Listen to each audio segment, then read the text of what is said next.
Bonjour le Bénin, bonjour à toutes et à tous. C'est un bonheur, un immense bonheur de vous retrouver sur cette matinale que vous propose Bénin TV tous les jours entre 7h et 9h, 6h, 8h, temps universel. Nous sommes aujourd'hui jeudi 20 novembre 2025 et l'actualité nous offre un panorama riche, contrastant et captivant. Sur le terrain politique, eh bien, un vent de fraîcheur souffle au sein de la majorité présidentielle. Plusieurs figures historiques se retirent des starting blocks des législatives et laissent place à une nouvelle génération. Transition assumée ou repositionnement stratégique, eh bien, nous en parlons dans notre entretien politique du jour.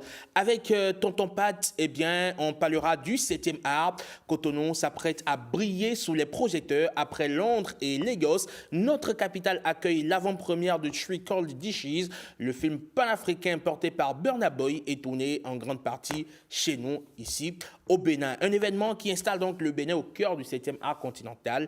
On l'évoque. Dans Bénin Mouvement, nous irons ensuite à la rencontre de ces créateurs de contenu étrangers qui, par leurs images et leurs récits, propulsent nos richesses culturelles et touristiques sur la scène mondiale. Et puis, en santé, un sujet essentiel, la carie dentaire chez les enfants, un mal silencieux, trop fréquent, mais pourtant évitable. Nous parlerons prévention, protection du sourire de nos tout-petits avec l'équipe qui n'a pas changé. Heureuse d'annoncer bonjour. Herman Megan, bonjour. Comment allez-vous? Impec. La pleine forme aujourd'hui? Toujours. D'accord. Génial. Bonjour Herman. Vous avez fait l'option du rouge. Oui, c'est ça. Peut-être annoncez-vous une bonne nouvelle. Parce que le rouge, c'est la couleur de l'amour. Vous êtes amoureuse en ce moment? Tous les jours. Tous les jours. Ah, n'est-ce pas? Vous tous passez les un jours. message à votre amoureux? Il a compris. Il a compris. Il a compris. Ah, En tout cas. c'est juste un signe de l'œil. Amandine, vous êtes amoureuse aussi? Très amoureuse. N'est-ce pas? Vous passez un message à qui de droit? À mon fan préféré. D'accord, très bien. Tonton Pat, Oui, est-ce très que quand on amoureux. devient tonton, on continue par... Oui, on continue d'être amoureux. D'accord. Comme au premier jour. N'est-ce pas? Oui. À la façon des jeunes. Oui. En plus, à la façon- il y a une des jeunes, façon- en fait. Oui. Oui, il y a une façon des jeunes de vivre l'amour. Oui, bon, bien sûr. Beaucoup D'accord. d'enthousiasme, Oui, beaucoup de fougue. Fait de la voilà. passion, c'est ça? On a quand même des couples qui sont vieux, mais qui gardent toujours cette flamme de la Bien sûr, jeunesse. Oui. bien sûr. Mais avec beaucoup d'expérience, d'accord? Oui. Ils Beaucoup gèrent de les sagesse. soucis avec beaucoup plus de sagesse, Oui. beaucoup plus de retenue, Bien sûr. avec du métier, comme on le dit. Oui. Mais quand on est dans la fleur de l'âge, quand on est plus Oh, jeune, oh. on se laisse aller. Ouais. Ça, je suis Et les, d'accord. les casseroles volent trop avec la... Faites attention, vous savez que vous... Heureuse qui a dit annoncer la couleur avec son sourire lumineux. On parlera encore de dents. Je ne sais pas pourquoi elle nous a embarqué dans Ce cette que affaire vous- de dents cette semaine. Malheureusement, bon, le sourire lumineux, ce n'est pas ce qui est actuel sur les réseaux en tout cas. Soyez rassurés, le sourire il est bien lumineux. Je ne sais pas pourquoi vous nous avez embarqué dans cette affaire de dents toute cette semaine. On parlera donc carie dentaire chez les enfants. enfants, chez Avec les Amandine, on ira visiter ces créatrices Créatrices ou de créateurs de contenu. contenu. Parce qu'il y a un homme parmi eux, parmi ceux Un que vous voulez nous photographe, présenter, un oui. photographe. On va parler de Fanta Jolie Mousso D'accord. et de Oui. Claudia Sana. D'accord. Elles ne sont pas béninoises, mais elles valorisent mieux. Elles ne valorisent pas mieux, mais Elles elles valorisent valorisent bien. très bien Oui. le Bénin. D'accord. Tonton Pat, on parlera Oui. cinéma, n'est-ce pas? On ira au Cinéma, cinéma. on ira au cinéma. On sera avec un bénino-suisse, Martial Dansou. Et il est l'un des producteurs de trois Trois plats froids. plats froids. Oui, oui. Trois Tout à l'heure, je faisais... C'est un exercice de diction. Non, essaie d'oublier l'anglais. là. Ok. Trois plats froids. Voilà. Oui, trois plats froids. D'accord, très bien. Allez, tout ceci, c'est dans les minutes, dans les heures à suivre sur Bénin TV. Mais tout de suite, on s'arrête pour nous informer. Le premier rendez-vous de l'information sur Bénin TV, le bulletin d'information de Génial Afouda Mossi Agoka.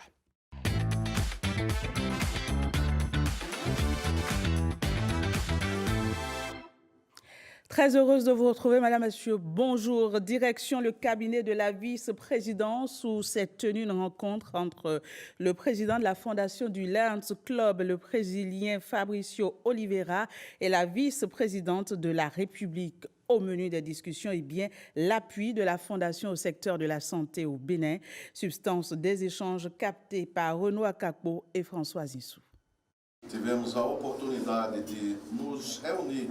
Nous sommes très heureux qu'elle ait compris et accepté ce que nous sommes venus offrir. Et nous espérons que dans les jours prochains, nous pourrons travailler ensemble avec les équipes pour pouvoir améliorer la vie des populations. Hier, nous avons eu l'opportunité de procéder au lancement d'un projet que nous avons financé, que la LCIF, la Fondation du Lions Club International, a financé. Et ce projet a porté sur l'assistance, le lancement, la réhabilitation du centre des grands brûlés du CNHU. Et nous espérons vivement que dans les 5 prochains mois, à la fin des travaux du centre des grands brûlés du CNHU, ce centre soit opérationnel pour prendre en charge les grands brûlés. Et nous sommes prêts à travailler aujourd'hui avec les Lions du Bénin, encore et encore dans les domaines du diabète, du cancer infantile, de l'environnement, de la jeunesse. Il y a quelques mois, nous avons inauguré une maternité, toujours en collaboration avec la LCIF, à l'hôpital de Zinvier, qui est vraiment un joyau. Hier, nous avons passé un moment à la banque d'insuline. On a découvert que c'est devenu un véritable centre de diabète. Et nous avons été très heureux que la vice-présidente dise que les compétences et les expertises locales pourraient être mises à notre disposition. Et ça va faciliter la qualité des dossiers que nous allons envoyer pour solliciter notre fondation. La révision de la Constitution intervenue dans la nuit du 14 au 15 novembre dernier suscite encore des réactions. Oui, des citoyens du département du Mono rencontrés à Lokossa et à Atimé se sont exprimés sur la question. Ils se sont confiés à nos correspondants Evariste Zomahon et Samira Tchabimani. Avec son modèle démocratique, son modèle économique, le Bénin a besoin de se réinventer et c'est une nouvelle expérience. Je comprends mes concitoyens qui ont des appréhensions, cela va de soi, mais toujours est-il que d'ici quelques années, nous pouvons nous asseoir et évaluer ce que cette nouvelle institution a apporté au bien-être de nos concitoyens. Ce que je peux retenir fondamentalement là, c'est qu'il y a un article qui n'a pas été touché. Nul ne peut être président plus de 2 fois de sa vie. J'estime que c'est suffisamment ouvert pour que le Béninois puisse comprendre que ce n'est pas une révision opportuniste. À l'ouverture, le Bénin c'est pour nous tous, nous devons le construire ensemble. Quand il y a de grands problèmes, il y a un sujet majeur, mais on dit que bon, il faut aller voir les anciens présidents des institutions de la République pour statuer sur le... Mais il vient de formaliser ça là seulement. 5 ans là, c'est très peu. Par rapport à un député qui démissionne, quand vous aimez quelque chose, vous profitez de ça. Quand vous ne l'aimez plus, c'est que vous perdez tous les biens. Ça, c'est pour mettre de l'ordre dans le système partisan. Donc, il serait mieux de faire une sensibilisation, se rapprocher de la population pour leur expliquer. Ils vont comprendre. C'est parti pour la semaine du numérique au Bénin. La CENUM Rendez-vous 2025 se pose du 19 au 21 novembre à Cotonou. À l'actif du ministère du numérique et de la digitalisation, cette 7e édition se déroule sous le signe de l'IA. Médias numériques, entreprendre pour façonner notre avenir commun. Écho de la cérémonie d'ouverture à Cotonou avec Ariane Da Silva et Jean Ambimé. Il fait désormais partie de notre quotidien, s'immisce dans nos activités et façonne nos habitudes. Le numérique fait bouger le monde et à Cotonou, le ministère du numérique et de la digitalisation lui consacre un événement, la CENOM, Semaine du numérique. C'est un rendez-vous devenu une tradition et cette année encore, les acteurs de l'industrie des communications électroniques se mobilisent pour réfléchir sur les grands enjeux du moment. Les réflexions sont axées sur le thème IA, médias numériques, entreprendre pour façonner notre avenir commun. À l'ère de l'intelligence artificielle, on ne peut plus faire la différence entre les médias d'un côté, les réseaux de télécom de l'autre, les contenus, parce que le citoyen qui veut consommer, lui, ce qu'il veut, c'est que cela soit simplifié, qu'on n'ait qu'une interface unique et que lui puisse en fait trouver la solution. La keynote inaugurale de l'édition 2025 de la CENOM a été animée par Raymond Rounon, 25 ans d'expérience au service de l'intelligence artificielle. Mon rêve personnel, c'est de faire du Bénin le Singapour de l'Afrique de l'Ouest et de l'Afrique tout entière. Pourquoi cela? On a une histoire millénaire, on a des talents, on a une jeunesse, on a une connaissance millénaire. Tout ce qu'on doit faire, c'est de le reconnaître et de devenir le pont. Au menu de cette 7e édition des keynotes, des masterclass, des panels de discussion sur différentes thématiques, des visites d'immersion et de stands et les Oscars, un événement pour célébrer les jeunes talents dans divers domaines. On vous propose à présent de suivre, de découvrir quelques innovations de la CENOM 2025. C'est avec la ministre du Numérique et de la Digitalisation, Aurélie Adamsou-Lezoumaron. La suite. Cette édition de la CENOM est particulière. Elle est particulière parce que la CENOM s'est ouverte à l'ensemble de l'écosystème. Chaque acteur désormais vient en fait se raccrocher ou se plugger au wagon principal qui est la CENOM et proposer donc sa façon de pouvoir capter également les idées ou l'attention au moment de l'événement. Et en termes d'innovation, cette année, nous avons créé ce que nous avons appelé un espace benchmark où en fait les délégations d'autres pays pourraient venir s'entretenir justement avec ce que j'appelais notre force d'action, donc nos agences, le ministère du numérique, un certain nombre d'institutions. Ce que nous faisons, pourquoi nous le faisons, comment nous avons fait, quelles leçons nous avons apprises. On aura le Bénin Cyber Day, on a les Amazones du digital, un espace dédié aux femmes entrepreneurs qui bâtissent des solutions innovantes et inclusives. Le secteur des médias organise l'initiative Hack the Media, une initiative donc avec le soutien du Repromed pour relever le défi face à l'enjeu que représentent les fake news. Ce bulletin se poursuit. Financer un logement décent reste un défi pour tout Béninois de conditions moyennes. Mais autour de ce dilemme, bien des spécialistes du financement immobilier de la sous-région sont réunis à Cotonou. À l'initiative de la Caisse régionale de refinancement hypothécaire UEMOA, ils explorent des pistes pour logements abordables. Jennifer Sativi, Edmond Humbo. Avoir son logement n'est pas qu'une question de confort. C'est un véritable repère, un point d'ancrage qui combine sécurité et liberté pour s'épanouir pleinement. Mais accéder à ce privilège n'est pas souvent chose aisée. Entre les montants élevés des loyers et les constructions aux coûts onéreux, se loger reste un défi. Et pour répondre à cette difficulté, le financement devient un enjeu central. Les Béninois peuvent aller voir leur banque. Et les banques peuvent proposer des prêts immobiliers sur des durées longues avec des taux d'intérêt relativement faibles, ce qui fait qu'au bout du compte, les mensualités qui doivent être remboursées sont faibles et sont abordables pour les ménages ayant des revenus modérés.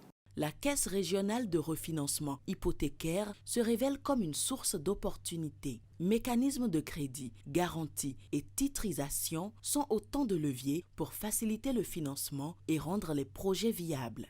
Nous avons la chance aujourd'hui d'avoir un programme de titrisation au service du logement abordable existant, le programme ZACA, en partenariat avec la CRH UEMOA, ce qui permet de raccourcir les délais de mise en place de fonds, car nous ne faisons que rajouter un compartiment au sein d'une structure préexistante. La dynamique ainsi lancée ouvre la voie à des possibilités d'accéder à des logements abordables pour tous à travers des solutions concrètes.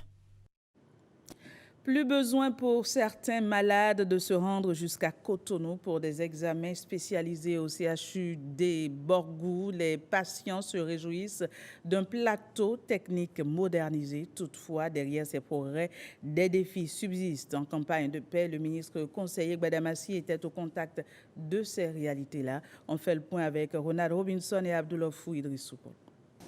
Dans les couloirs du centre hospitalier universitaire départemental du Borgou, une transformation silencieuse est en marche. Avec cette sonde, quand on allume, on arrive à voir le fœtus. C'est ce que vient constater le ministre conseiller à la Défense et à la Sécurité. Il y avait donc beaucoup de revendications et le personnel se mettait en grève tout le temps. Et donc le travail n'était pas suivi. Les grèves n'étaient pas seulement pour le salaire, c'était aussi pour le plateau technique. Ce qu'on a eu, ça a dépassé nos attentes. Chaque année, nous recevons du ministère de la Santé un lot important de matériel médico-technique. Les lits, les appareils et dans chaque domaine. L'impact des réformes et de la mise à niveau du plateau technique y est palpable. Depuis sa mise en service, le scanner de l'hôpital a déjà permis de traiter plus de 8000 patients. La dialyse, renforcée par 9 nouveaux générateurs, soulage désormais les malades rénaux. Et puis un sujet de fierté, un plétismographe, appareil rarissime en Afrique de l'Ouest qui ouvre une nouvelle ère dans le diagnostic des maladies pulmonaires chroniques. Depuis que le scanner est mis en place, même lorsque le malade n'a pas les sous pour payer, on lui fait le scanner. Ça permet vraiment de réduire le temps du diagnostic et de prise en charge. La maternité sera rasée, reconstruite. Tout le bloc de médecine et de chirurgie sera rasé et reconstruit complètement. Le laboratoire aussi. Le système de mutualisation avec la chia va prendre corps. Mais des défis subsistent. Un forage d'eau potable, un groupe électrogène de 500 kVA pour la poursuite des soins en cas de coupure, le pavage de certaines allées de l'hôpital et l'équipement de certains blocs. Le pari du plateau technique est gagné. C'est pour ça que je demande aux populations de cultiver l'esprit de la paix, d'être tolérants. Parce que tout ce que nous avons visité aujourd'hui se chiffre en des centaines de milliards de nos francs. Au CHU des Borgou, derrière chaque avancée, il y a un objectif unique. Mettre la technologie et l'expertise au service de la vie.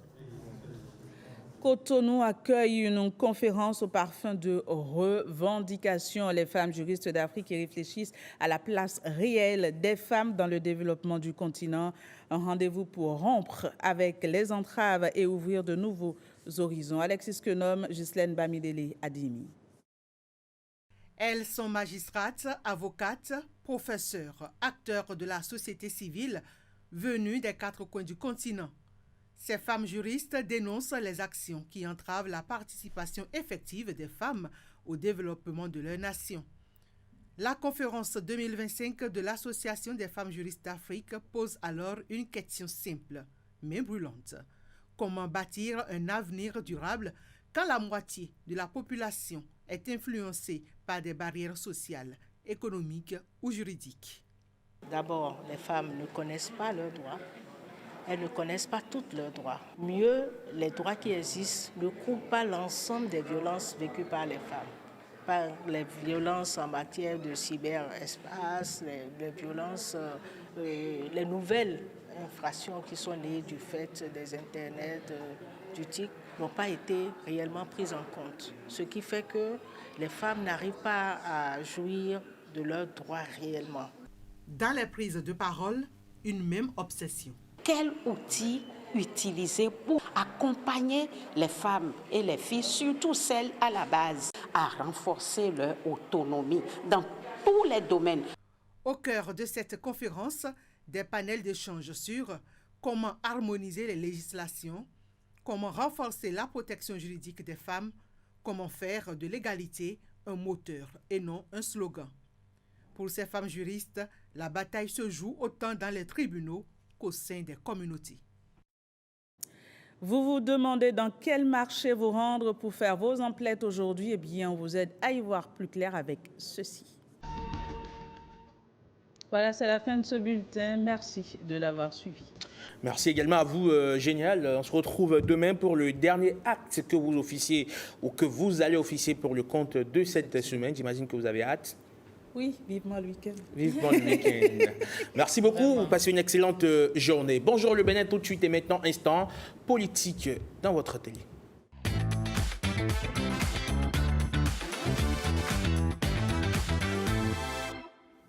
Un vent de fraîcheur souffle sur la majorité présidentielle. Plusieurs figures bien connues longtemps aux avant-postes ne seront pas dans les starting blocks des législatives de janvier prochain. Ils disent vouloir passer le témoin, offrir la scène à une nouvelle génération. Départ volontaire ou renoncement sous contrainte, transition assumée ou repositionnement stratégique. Qui part, pourquoi et surtout qu'annonce cette nouvelle donne pour la majorité et pour le scrutin à venir? Eh bien, ce jeudi, notre entretien politique s'arrête sur ce mouvement sans tambour, mais significatif. Et c'est avec Eugène Alosopo que nous menons la réflexion. Il est analyste politique. Bonjour et bienvenue. Bonjour à vous et bonjour aux téléspectateurs. Un plaisir de vous avoir sur le plateau de BLB. Bonjour le Bénin pour évidemment évoquer cette actualité qui a pris certains de court. Est-ce que c'était votre cas quand vous avez appris cette information? C'est évident que tout le monde ne pouvait pas être au départ de la course législative parce que tout le monde n'a pas la même expérience, tout le monde n'a plus la même popularité, tout le monde n'a plus la même proximité vis-à-vis de ceux-là qui décident de la liste. Et donc, le renouvellement, c'est vrai, il y a quelques surprises, mais pour l'essentiel, on savait que la 10e législature sera composée de personnalités nouvelles, peut-être peu connues sur la scène politique et qui auront la possibilité, dès janvier 2026, de faire leur preuve au Parlement. Alors, quand on voit la nature de ceux-là même qui ne seront pas dans les starting blocks, cela suscite quand même quelques interrogations lorsque vous interrogez le pédigré de ces personnes qui, pendant longtemps, ont été au-devant de la scène, sont des ténors politiques dans leur localité, dans leur région. On s'interroge quand même tout de même. Rachidi Gbadamossi, Sam Seibou Adambi, Charles Tokor, ce sont des noms qui, pendant longtemps, ont résonné dans l'arène politique de notre pays. Je suis d'accord, mais pour ce que nous avons lu, ce sont eux-mêmes qui ont décidé de céder place à des plus jeunes. Vous savez, la 8e circonscription électorale, notamment la ville de Parakou, a été prise par ces trois personnalités, parce que ce sont elles qui dictent le principe politique là-bas. Rachidi Gbadamossi, quoi qu'on dise, c'est une personnalité forte dans la 8e circonscription électorale. Charles Tokor, qui vient de finir un mandat législatif. Vous avez Sam Adambi, qui a été maire, ministre et député. Et donc, si ces personnalités ont jugé utile de faire un pas en arrière sur le plan législatif, eh bien, ce n'est qu'à souhaiter. Il y a beaucoup de jeunes qui sont en attente, qui ont envie de faire leur expérience et cette option prise par ces trois personnalités leur permet de venir à l'Assemblée nationale et de montrer de quoi ils sont capables, ces jeunes-là. Alors, Eugène Alosopo, en politique, il y a ce qu'on dit, mais il y a surtout le non-dit qui est parfois beaucoup plus audible que ce qui sort de la bouche. Est-ce que ceux qui pensent que c'est ce qu'on peut appeler une transition sous contrainte, est-ce qu'ils ont tort de penser ainsi? Transition sous contrainte, c'est vrai qu'avec les réformes, il y a une volonté de renouveler la classe politique.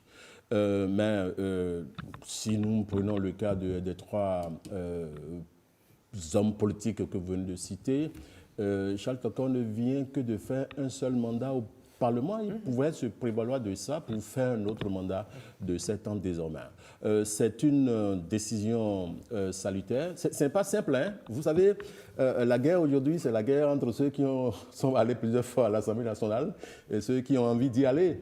Parce que, moi, j'ai toujours pensé, pour avoir compris comment fonctionne le Parlement, qu'être député, c'est la meilleure fonction politique au Bénin. Ah oui? Oui, c'est la meilleure fonction politique. Pourquoi? Vous n'avez pas... rien ne vous émeut autrement en dehors de la discipline du groupe.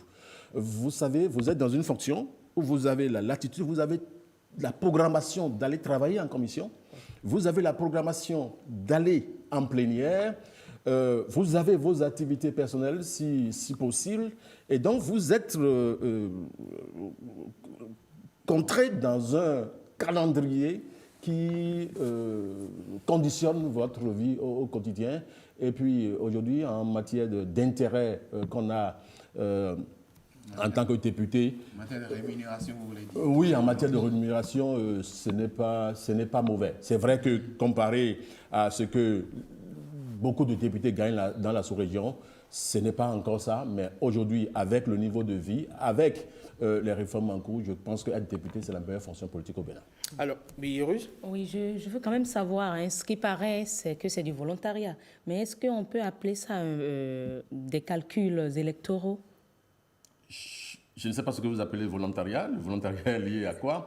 Mais, à leur décision volontaire. Un départ volontaire, bien sûr, oui. Enfin, un renoncement volontaire. Vous savez, ceux-là ont pour la plupart montré de quoi ils sont capables sur la scène politique.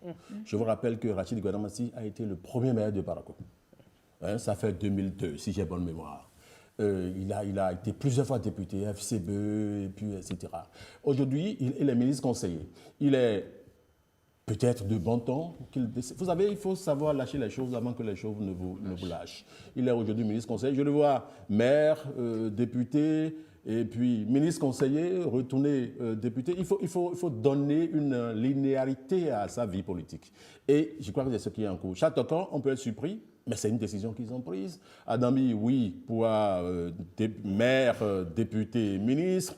Retourner, c'est pas mal. Est-ce que l'Assemblée nationale, est-ce que vous permettez, Amandine, nous vient à vous tout à l'heure, est-ce que l'Assemblée nationale, ce n'est pas justement le cœur battant de cette démocratie où s'émancipent les voix les plus audibles et surtout, en fait, en termes d'honneur, justement, c'est vraiment le haut lieu de la politique, comme on le dit, et donc siéger à l'Assemblée nationale, quand même, ça a une valeur plus ou moins honorifique. Je suis d'accord, il faut tenir compte des contextes aussi. Nous sommes au départ des élections générales. Cela suppose qu'il y a de nouvelles têtes qui doivent entrer. Et pour que de nouvelles têtes entrent, il faut que d'anciennes sortent ou en sortent. Ce dont nous parlons, c'est vrai, depuis 1991, nous avons une institution parlementaire qui a gagné en expertise. Quand vous allez, moi j'ai fait ma thèse sur les dynamiques fonctionnelles au Parlement du Bénin et du Togo, vous comprenez qu'il y a beaucoup de choses qui ont avancé, qu'il y a une ingénierie parlementaire qui est en cours et qui se renforce au Bénin. C'est vrai, l'ingénierie se fait avec des hommes expérimentés. Vous avez des personnalités qui ont fait 3, 4 législatures, qui aujourd'hui, lorsqu'on parle de Parlement, eh bien, les yeux fermés, ils peuvent dire tel article dictat, tel, c'est le comportement qu'on adopte par acquisition de compétences. Vous avez d'autres aussi qui viennent d'arriver et qui ont la capacité de comprendre les choses rapidement. Je vous donne par exemple 3 exemples clairs. Vous avez Guy Mitokwe qui est arrivé pour la première fois et puis bon, qui s'est éclaté. Vous avez le député Gildas Akonkan qui s'est éclaté. Hassan Seibou en 2000. Je crois qu'à la 3e législature, en 1999, qui s'est éclaté aussi, mais ces 3 députés ont quelque chose de commun. Notamment les 2, Mitokwe et Akonkan, c'est que ces personnalités avaient une histoire estudiantine.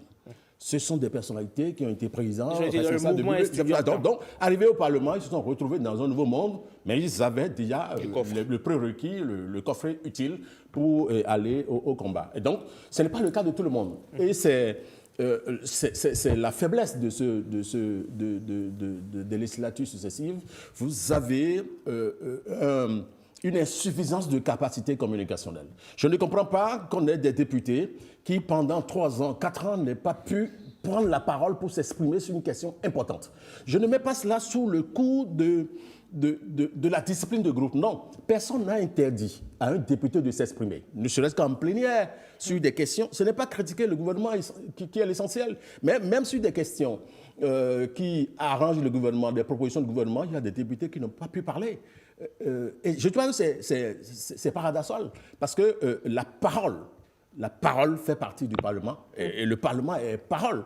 Donc nous avons des ajustements à faire. Certainement que ceux qui ont positionné, bon, maintenant, des 3 dont vous parlez, pour la plupart, hein, c'est des grands paroliers, c'est des gens qui parlent. Ils ne sont pas concernés par ça. Mais ce n'est pas les seuls.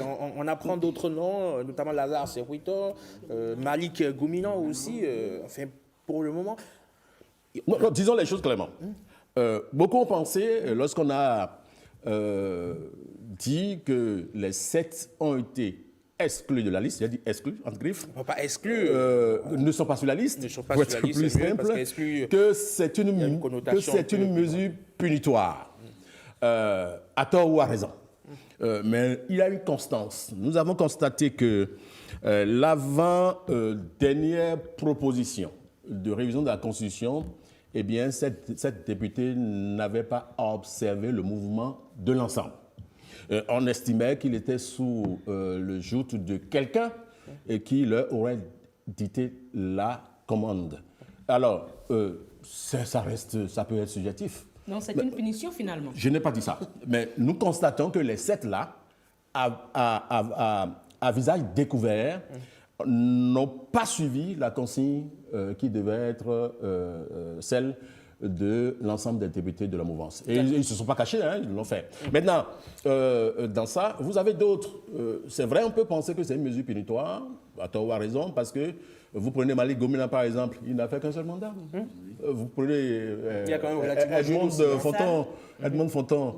Maintenant, il y a de vieux briscards qui sont dedans, comme Agbodiaté, qui avait fait plusieurs mandats. Justement, monsieur Alosupo, tout à l'heure, vous avez dit que être député, c'est la meilleure fonction politique.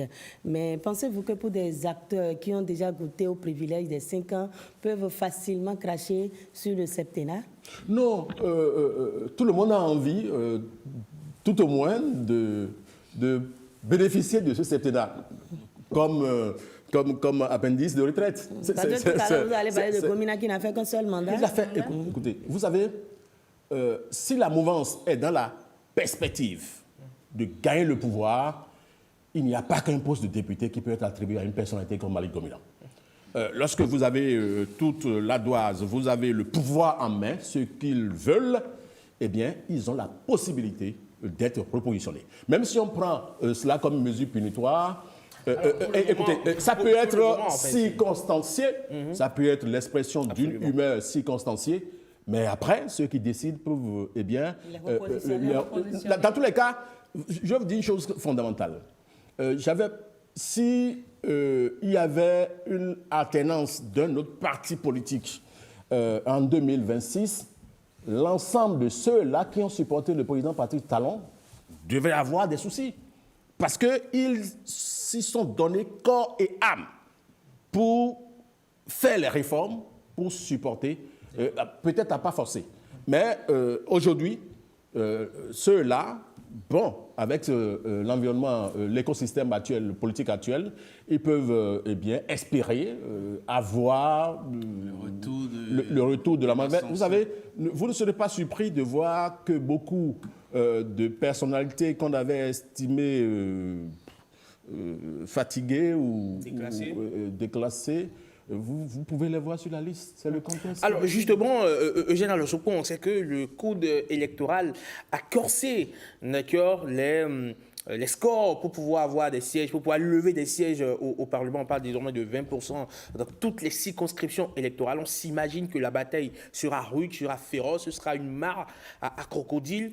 Et donc, pour pouvoir aller dans ce challenge, dans cette jungle, il faut se munir de ses plus belles armes, de ses armes les plus futées. Et quand on sait que ceux-là, justement, en termes de politique, ce sont des personnalités qui sont outillées, qui ont montré leur preuve, pour certains d'entre eux, leur efficacité, se priver volontairement d'eux, ou du moins qu'eux-mêmes décident de se retirer, est-ce que ça ne porte pas un handicap à la majorité?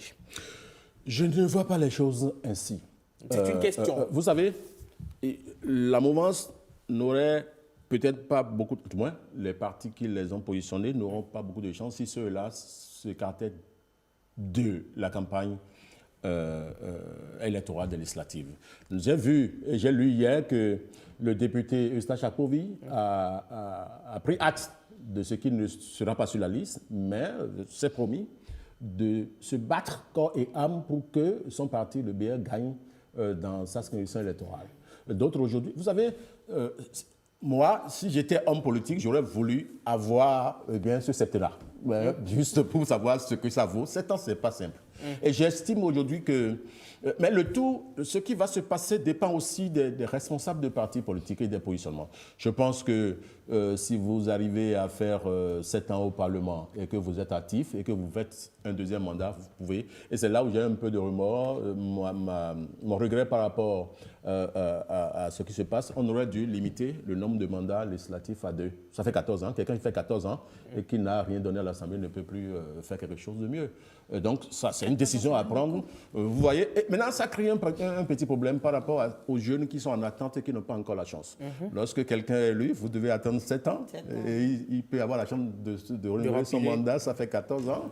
Si vous avez, troisième fois, peut-être, ça si vous aviez 40 ans, vous avez 54 maintenant.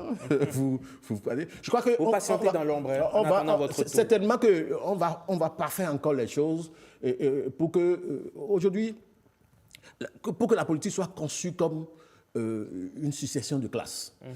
Vous ne pouvez pas quitter militant simple pour être député. Ailleurs, c'est comme ça que ça se passe. Vous êtes militant chevronné, vous êtes conseiller aux conseils communaux ou municipaux, vous êtes maire, et puis vous passez député, et puis vous passez... Il y a une classe, une succession de classes. Il y a un échelonnement. On ne peut pas, il n'y a plus de génération spontanée. Et ce qui se passe dans les partis politiques, vous avez vu beaucoup de jeunes qui seront peut-être déçus. Parce que, bon, ils ont fait de la communication, ils se sont donnés, etc., à tout ce qui se passait dans le parti. Maintenant, ils doivent attendre. Ils doivent attendre parce que même pour les listes des communales, il y a des personnalités qui sont en position de maire que nous allons retrouver encore à la tête des municipalités. Est-ce aujourd'hui un réel risque pour vous, observateurs, analystes politiques, de façon franche, est-ce un risque pour ces partis concernés? Non, je ne dis pas un risque. Vous savez, vous avez au Bénin... C'est une opportunité. Peut-être une opportunité. Vous savez, comme on le dit, si une porte ne se ferme pas, une autre ne s'ouvre pas. Ce n'est pas parce que vous n'êtes plus député que vous avez tout perdu dans votre vie. Nous avons vu, prenons le cas de député à Akovi. Il était deuxième vice-président de la 4e législature. Il a passé beaucoup de temps, il a brassé beaucoup de noix politiques et il est revenu en surface. Donc, c'est possible. Seulement que le temps paraît, non. On est passé de 4 ans maintenant à 7 ans. C'est pratiquement 2 mandats de 4 ans cumulés.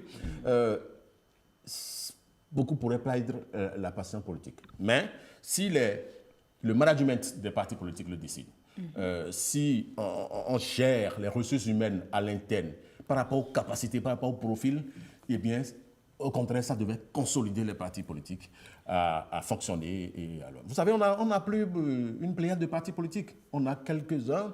Et ceux qui existent aujourd'hui sont dans le doute d'avoir les 20% par circonscription électorale. Tout le monde doute, hein, ce n'est pas parce qu'on est UPR, BR, tout le monde doute de ce qui va arriver. Donc, si vous n'êtes pas positionné et que vous baissez les bras, votre parti va échouer. Ce n'est pas parce que UPR et BR sont de la mouvance qu'il n'y a pas de la concurrence. Hein.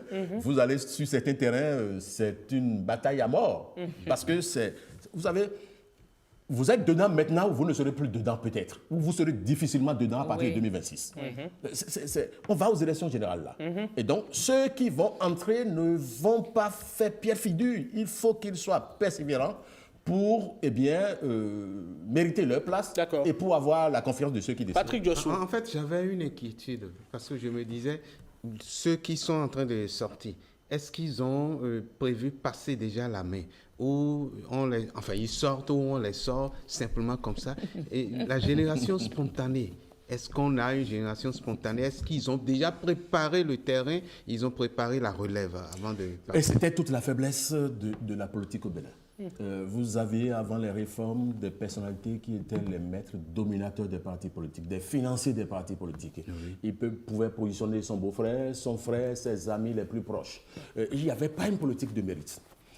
Si nous estimons que les réformes politiques sont faites pour primer le mérite, pour reconnaître les qualités politiques de ceux-là qui méritent dans les partis politiques, on ne devait pas craindre que par la suite, ces personnes-là qui sont formées de façon progressive puissent prendre le devant de la scène. Aucun homme politique n'est prêt à passer la main à qui que ce soit.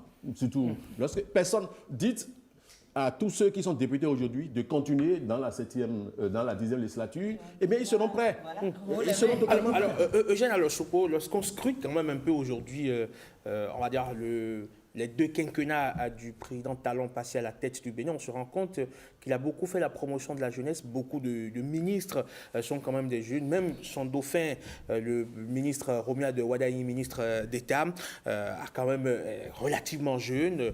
Au regard... Pardon ? Il est jeune. Oui, 49 ans aujourd'hui, Oui. il va accéder au pouvoir à 50 ans. Il sera sans doute s'il est élu. le plus jeune président, s'il est élu, bien sûr. Les mouvanciers le souhaitent. S'il est élu, le vœu pieux donc, des mouvanciers, des acteurs de la majorité présidentielle, il va accéder, donc, disais-je, au pouvoir à 50 ans.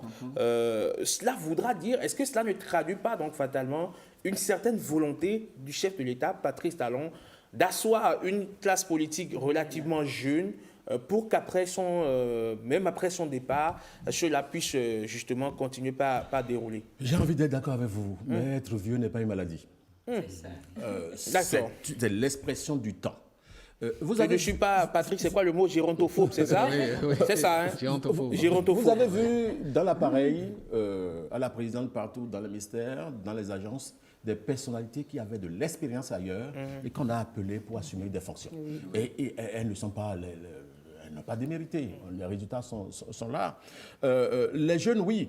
Vous savez, tout ce qui se passe sur la scène politique aujourd'hui porte l'empreinte de quelqu'un qui a une volonté, qui a une vision de faire les choses. On peut ne pas être d'accord, mais il pense que c'est l'une des meilleures manières, je n'ai pas dit la meilleure manière, c'est l'une des meilleures manières de le faire et d'avoir le résultat. Vous pouvez ne pas être d'accord, mais c'est lui qui est nanti du pouvoir public de le faire. On a vu les présidents passer ici, chacun avec ses forces et ses faiblesses. J'ai eu une discussion avec des amis à Porte-Nouveau qui m'ont dit, mais parfois on fait les choses avec beaucoup de force, c'est difficile parce qu'on n'était pas habitué à ça. À un moment donné, il faut faire des options. Et quand on fait les options, il y a des forces et des faiblesses. Il y a des personnes qui ne sont pas avantagées, d'autres qui sont avantagées. C'est ça aussi la démocratie. Et donc, nous avons tout le temps de faire le mal aura été de ne pas faire le bilan de cette décennie que vous venez de passer pour en dégager. Parce que le faire, c'est donner des armes à celui qui va remplacer le président Patrice Talon, de continuer dans le bon sens comme il a été. Il y a certainement des choses qui n'ont pas été très bonnes que nous pouvons corriger ensemble pour donner plus de chance au Bénin sur la scène internationale. Et nationale. Oui, mais est-ce qu'on doit s'attendre à d'autres renoncements dans les semaines à venir? Pour les postes... Non, on a déjà bouclé la dépôt liste. des dossiers. Nous n'avons pas vu. J'ai lu tout à l'heure que, je ne sais pas si c'est vrai, que Dossi Dakwe est candidate dans le Koufo, etc. J'ai lu à Domarou et les autres. Je ne suis pas surpris. À Domarou et les autres, c'est des ténors. Il y aura des jeunes, plus en plus jeunes, qui seront en premier et qui ont l'obligation de prendre la mesure de la fonction. Lorsque vous venez massivement jeune et que vous n'avez pas la capacité de débattre, de donner des avis sur des questions sociales et importantes, vous n'aurez pas votre place à l'Assemblée nationale. J'ai dit, le Parlement aujourd'hui souffre d'une insuffisance de communication individuelle au niveau des députés. Et je crois qu'il faut réorganiser les choses parce qu'il n'y a pas de démocratie sans Parlement, il n'y a pas de Parlement sans démocratie. C'est une institution charnière de la République que nous devons travailler à valoriser davantage. Est-ce que ces ténors politiques qui ne seront pas dans les starting blocks, est-ce qu'on peut les recaser quelque part et où? Je ne suis pas d'accord pour le mot recaser. Recaser, c'est faire des faveurs. C'est parce que, bon, je lui ai pris ça, je lui donne ça. Non. Il faudra le faire selon le profil de chacun. Ils ont acquis, de l'expérience. Ils ont acquis de l'expérience. Et on a besoin ils ont démontré politiquement que ça reste quand même des mastodontes. Ça reste quand même des personnes qui ont une forte capacité de mobilisation et surtout d'adhésion. Et donc, ces personnes, politiquement, on ne les jette pas un peu comme on peut jeter les vieilles chaussettes. On m'a raconté qu'au cours de la mise ensemble des candidatures, il y a un maire qui était candidat et quelqu'un lui a dit tu ne seras pas candidat. Et tu sais pourquoi? Et la personne a répété tu sais que je ne suis pas méchant, je vais te trouver autre chose. Donc, c'est ça la réalité des choses. Nous sommes dans une république. On peut avoir fait une faute un temps se repentir et se repositionner. Vous n'allez pas dire que Malick Gomina va quitter la scène politique. Il est assez jeune, il est vif, mais il peut être utile ailleurs. Et certainement ceux qui ont décidé ainsi, eh bien, le prédestinent à un avenir politique meilleur. Très bien. J'ai lu quelque part... Enfin, 2 jeunes journalistes qui disaient, voilà 2 de nos journalistes qui sont en train d'être retirés de la course, et Charles Toko et Malick Gomina, et quelqu'un d'autre lui répondait, mais quand ils sont allés là-bas, ils ont défendu la presse. Non, c'est là le problème. Vous savez, l'Assemblée nationale, c'est une question de majorité, de rapport de force. Lorsque vous y allez, ils n'avaient aucune possibilité d'aller défendre la presse. À 2, ils ne peuvent pas. Sur 109, ils n'avaient aucune possibilité. Vous avez dans les rangs des gens qui ont été victimes de la presse. Et qui pour rien au monde ne veut faire... Même seul, il ne pouvait pas proposer. Non, proposer, c'est autre chose. Ça, c'est des mais rapports, il faut déjà au moins rapports d'amitié. Ça, c'est le lobbying à l'intérieur. L'Assemblée, ce n'est pas ça. Hein. On a eu des lois ici, par exemple, je prends la loi sur le bail à usage domestique. Ça vient d'un député. Oui, je suis d'accord. Mais dites-moi qu'il y a des propositions qui sont venues des journalistes et qui ne sont pas prises en compte par Charles Toko et Malick Gomina. C'est ça la vérité aussi. Alors la question ce matin n'est pas de savoir qui a fait quoi pour la presse. D'abord le député est national, donc on n'a pas le droit. Voilà, donc merci Eugène Alosopo d'être passé sur Bonjour le Bénin, nous éclairer sur ce sujet combien important qui agite un peu la scène politique, même si on a l'impression que c'est quand même passé un peu crème, il n'y a pas vraiment eu de tumulte autour. Donc parce qu'il y a quelqu'un qui maîtrise la situation. D'accord, il est seul maître à bord. Vous l'avez vu comme ça. Non, c'est ça. Vous savez, il y a beaucoup qui sont disciplinés parce qu'il y a quelqu'un qui décide. Et quand il décide, on ne passe pas outre. C'est ça aussi, la gouvernance, la capacité. Même si parfois la force déployée dépasse les capacités des gens à supporter les forces. Eugène, merci beaucoup d'être passé, donc disais sur Bonjour le Bénin, nous apporter votre analyse, votre lecture de cette actualité politique. Nous allons marquer une pause et derrière revenir retrouver Tonton Pat pour sa chronique Événement à la une. À tout de suite. Merci. Depuis 2018, la semaine du numérique s'impose comme le grand rendez-vous du digital au Bénin. Un espace où l'innovation rencontre la collaboration. Du 19 au 21 novembre 2025, la Semaine du numérique revient pour sa 7e édition sur le thème IA, médias et numérique, entreprendre pour façonner notre avenir commun. Au programme, des conférences de haut niveau, des masterclass pratiques, des side events et des rencontres inspirantes entre startups, institutions, experts et créateurs. Vous souhaitez devenir un partenaire de la Semaine du numérique? Réservez dès maintenant votre stand et rejoignez la communauté de ceux qui transforment le numérique en Afrique. La Semaine du numérique, c'est du 19 au 21 novembre au Palais des Congrès de Cotonou. Pour toute information, www.semainedunumérique.bj. Le carrefour des affaires débarque sur Bénin TV du lundi au vendredi, avant ou après le journal télévisé. Votre émission 100% commerciale qui fait la promotion de vos entreprises, produits, services et événements. Entrepreneurs, artistes, artisans, promoteurs d'événements, c'est le moment pour vous de booster votre visibilité sur nos canaux. Alors contactez-nous dès maintenant au numéro qui s'affiche en bas de vos écrans. Depuis 2018, la Semaine du numérique s'impose comme le grand rendez-vous du digital au Bénin. Un espace où l'innovation rencontre la collaboration. Du 19 au 21 novembre 2025, la Semaine du numérique revient pour sa 7e édition sur le thème IA, médias et numérique, entreprendre pour façonner notre avenir commun. Au programme, des conférences de haut niveau, des masterclass pratiques, des side events et des rencontres inspirantes entre startups, institutions, experts et créateurs. Vous souhaitez devenir un partenaire de la Semaine du numérique? Réservez dès maintenant votre stand et rejoignez la communauté de ceux qui transforment le numérique en Afrique. La Semaine du numérique, c'est du 19 au 21 novembre au Palais des Congrès de Cotonou. Pour toute information, www.semainedunumérique.bj. Le président de la Haute Autorité de l'Audiovisuel et de la Communication invite les professionnels des médias désireux de couvrir les manifestations des Vaudouinaises les 8, 9 et 10 janvier 2026 à formuler une demande d'accréditation via la plateforme dédiée, accessible sur le site officiel de la HAC www.hac.bj.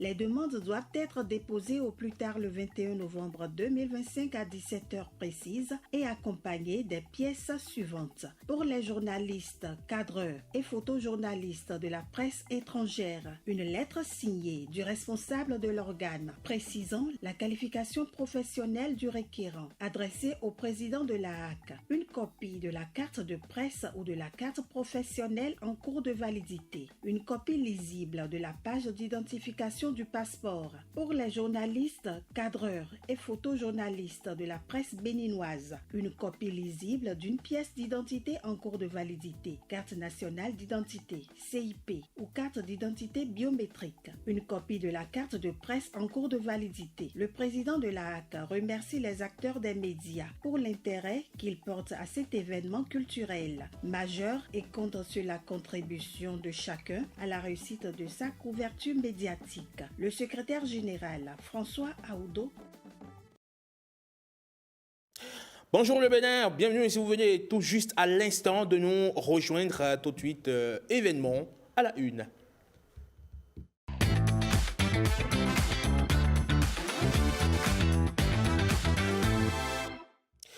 Après Londres, après Lagos, c'est au tour de Cotonou de briller sous les projecteurs du cinéma panafricain. Eh bien, le Bénin accueille ce week-end l'avant-première tant attendue de Three Cold Dishes, 3 plats froids, un film événement dont 60% des scènes ont été tournées sur nos terres, au cœur de nos paysages, de nos rues, de notre énergie. Porté par Burna Boy, producteur exécutif, eh bien, le film sera projeté dimanche prochain en avant-première et c'est à la une avec Tonton Pat. Tonton? Oui, Emmanuel, vous avez tout dit. Tout ce qu'il y a à retenir, c'est que l'un des producteurs est avec nous. Il s'appelle Martial Dansou. Martial, on vous a déjà connu pour plusieurs productions. Et on vous retrouve ici et vous avez pu travailler avec Burna Boy. Et comment ça s'est passé ce travail? C'est une collaboration entre plusieurs pays, d'abord, notamment le Nigeria, l'initiateur du projet, et le Bénin. La proximité entre le Bénin et le Nigeria, vous voyez, nous sommes des pays voisins. Et le cinéma nigérian, c'est vaste. C'est un terrain vaste et nous en profitons de ce marché en jouant un très, très grand rôle dans Three Cold Dishes de Burna Boy et d'Assaf Oluseyi, le réalisateur. Oui, Assaf Oluseyi, ça, un nom très connu. Et alors, le Bénin, 60%, comme Herman l'a dit, 60% de tournage au Bénin, et 20% en Côte d'Ivoire, 10% au Nigeria et 10% en Mauritanie. Comment vous avez pu faire la jonction entre 4 pays, la Côte d'Ivoire et la Mauritanie, ce n'est pas des pays côte à côte comme le Bénin et le Nigeria. Comment vous avez pu transporter le cinéma à travers la sous-région?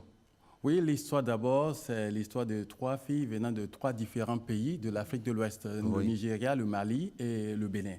Et la petite du Bénin est née à Ganvier, sur l'eau à Ganvier. Et son papa, c'est Didier Nassé Gandé, et sa maman, c'est Nadibat Ibrahim.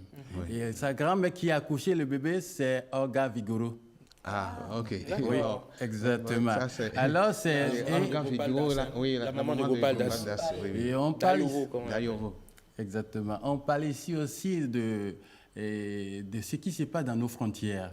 Le trafic des enfants, le trafic des jeunes filles pour la prostitution, pour les travaux forcés. Et c'est de ça qu'on parle. Et quand on parle de la frontière, on parle des pays. Alors, quand on parle aussi du cinéma, on parle du business. Le business, celui qui dit business dit créativité, rentabilité et tout. Alors, le film a été tourné dans ces pays pour le paysage, le type de paysage qu'on cherche. On était en Mauritanie à cause du désert. On veut une scène de désert vraiment typique. Et vous le verrez vraiment dans le film. Et on voulait quelque chose de créativité. On voit que le Bénin regorge aujourd'hui de beaucoup de paysages picturistes pour un film, pour le cinéma. Oui, il y a Ganvier, il y a Grand Popo. Non, ben, si vous voyez le film, j'étais à Londres, j'étais dans le VIP, mais je me suis reculé pour tout juste vraiment déguster ce chef-d'œuvre qui nous a coûté énorme, que ce soit en matière d'énergie, en matière d'argent. En matière d'argent, on peut avoir une estimation? Estimation, c'est pratiquement impossible, mais je vous dis, le budget de départ était 500 millions de francs CFA, et l'argent, on a vidé le budget, le film n'est pas fini parce qu'on a eu des péripéties, des accidents de route, on a perdu pratiquement tous les équipements. Ici à Kilibor, au niveau de... Parce que la scène même qui devait tourner en Mauritanie, basée sur le fond, on décidait d'aller le tourner à Malanville. Parce qu'on a aussi quelque chose de désertique au niveau de Malanville, voire le nord du Bénin. Oui, oui. Et en allant au nord du Bénin, que cet accident est survenu, on a perdu pratiquement tous nos équipements, camions d'équipement est parti. Voilà. On n'a pas perdu de vie, Dieu merci pour cela, mais quand même. Et c'est de cela, on s'est reculé encore, on s'est retourné d'Équilibre, on est revenu sur Cotonou. On a fait toutes les scènes du Bénin, aller en Côte d'Ivoire, et on a pris 6 semaines de pause pour aller rechercher encore de financement. Maintenant, on s'est relancé. Et on était allé en Mauritanie pour le tournage du désert. Et on a eu ce qu'on veut vraiment là-bas. Alors Bernard Boy, c'est le producteur exécutif de ce film-là. Oui. Pourquoi Bernard Boy? Pourquoi Bernard Boy? Parce que Bernard Boy, en fait, il a écouté l'histoire du film, le scénario, et il s'est intéressé notamment à sa maman. D'abord sa maman, qui s'est intéressée au scénario, et aussi la relation entre le réalisateur et Bernard Boy. À savoir que le réalisateur était aussi le réalisateur privé de Bernard Boy. D'accord. Donc il a fait jouer sa proximité, avec l'artiste. Vous avez dit tout à l'heure que c'est l'histoire de 3 filles qui viennent de 3 pays différents. Oui. Et c'est quoi le lien entre 3 filles qui viennent de 3 pays différents avec les 3 plats froids? Au fait, c'est 3 plats froids. Oui. Bon, celui qui parle de froid, 3 plats froids, on dit la vengeance, c'est un plat qui se mange froid. Alors, ces filles, ils ont vécu, ils ont perdu leur jeunesse, au fait. Oui. Et à la fin, ils sont devenus des femmes vaillantes, courageuses. Et aujourd'hui, elles sont parties chercher ces prédateurs pour se venger. Et c'est la vengeance. C'est 3 femmes qui se vengent du passé. Oui. 3 vengeances qui se mangent. Ce n'est pas une romance finalement. Tonton Pat, si vous permettez, c'est intense. On va peut-être suivre la bande-annonce, non? Oui, on suit la bande-annonce. D'accord, et on revient juste après. Regarde à ta droite,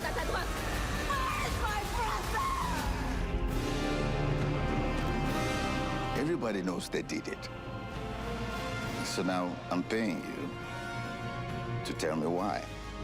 When you get to Lagos, go become big Lagos girl. Regarde-moi, je m'apprête à changer ta vie. And I promise, I will pay you. At first, I didn't take them seriously. I mean, why would I? Many girls are forced to work for Eagle. They were not the first.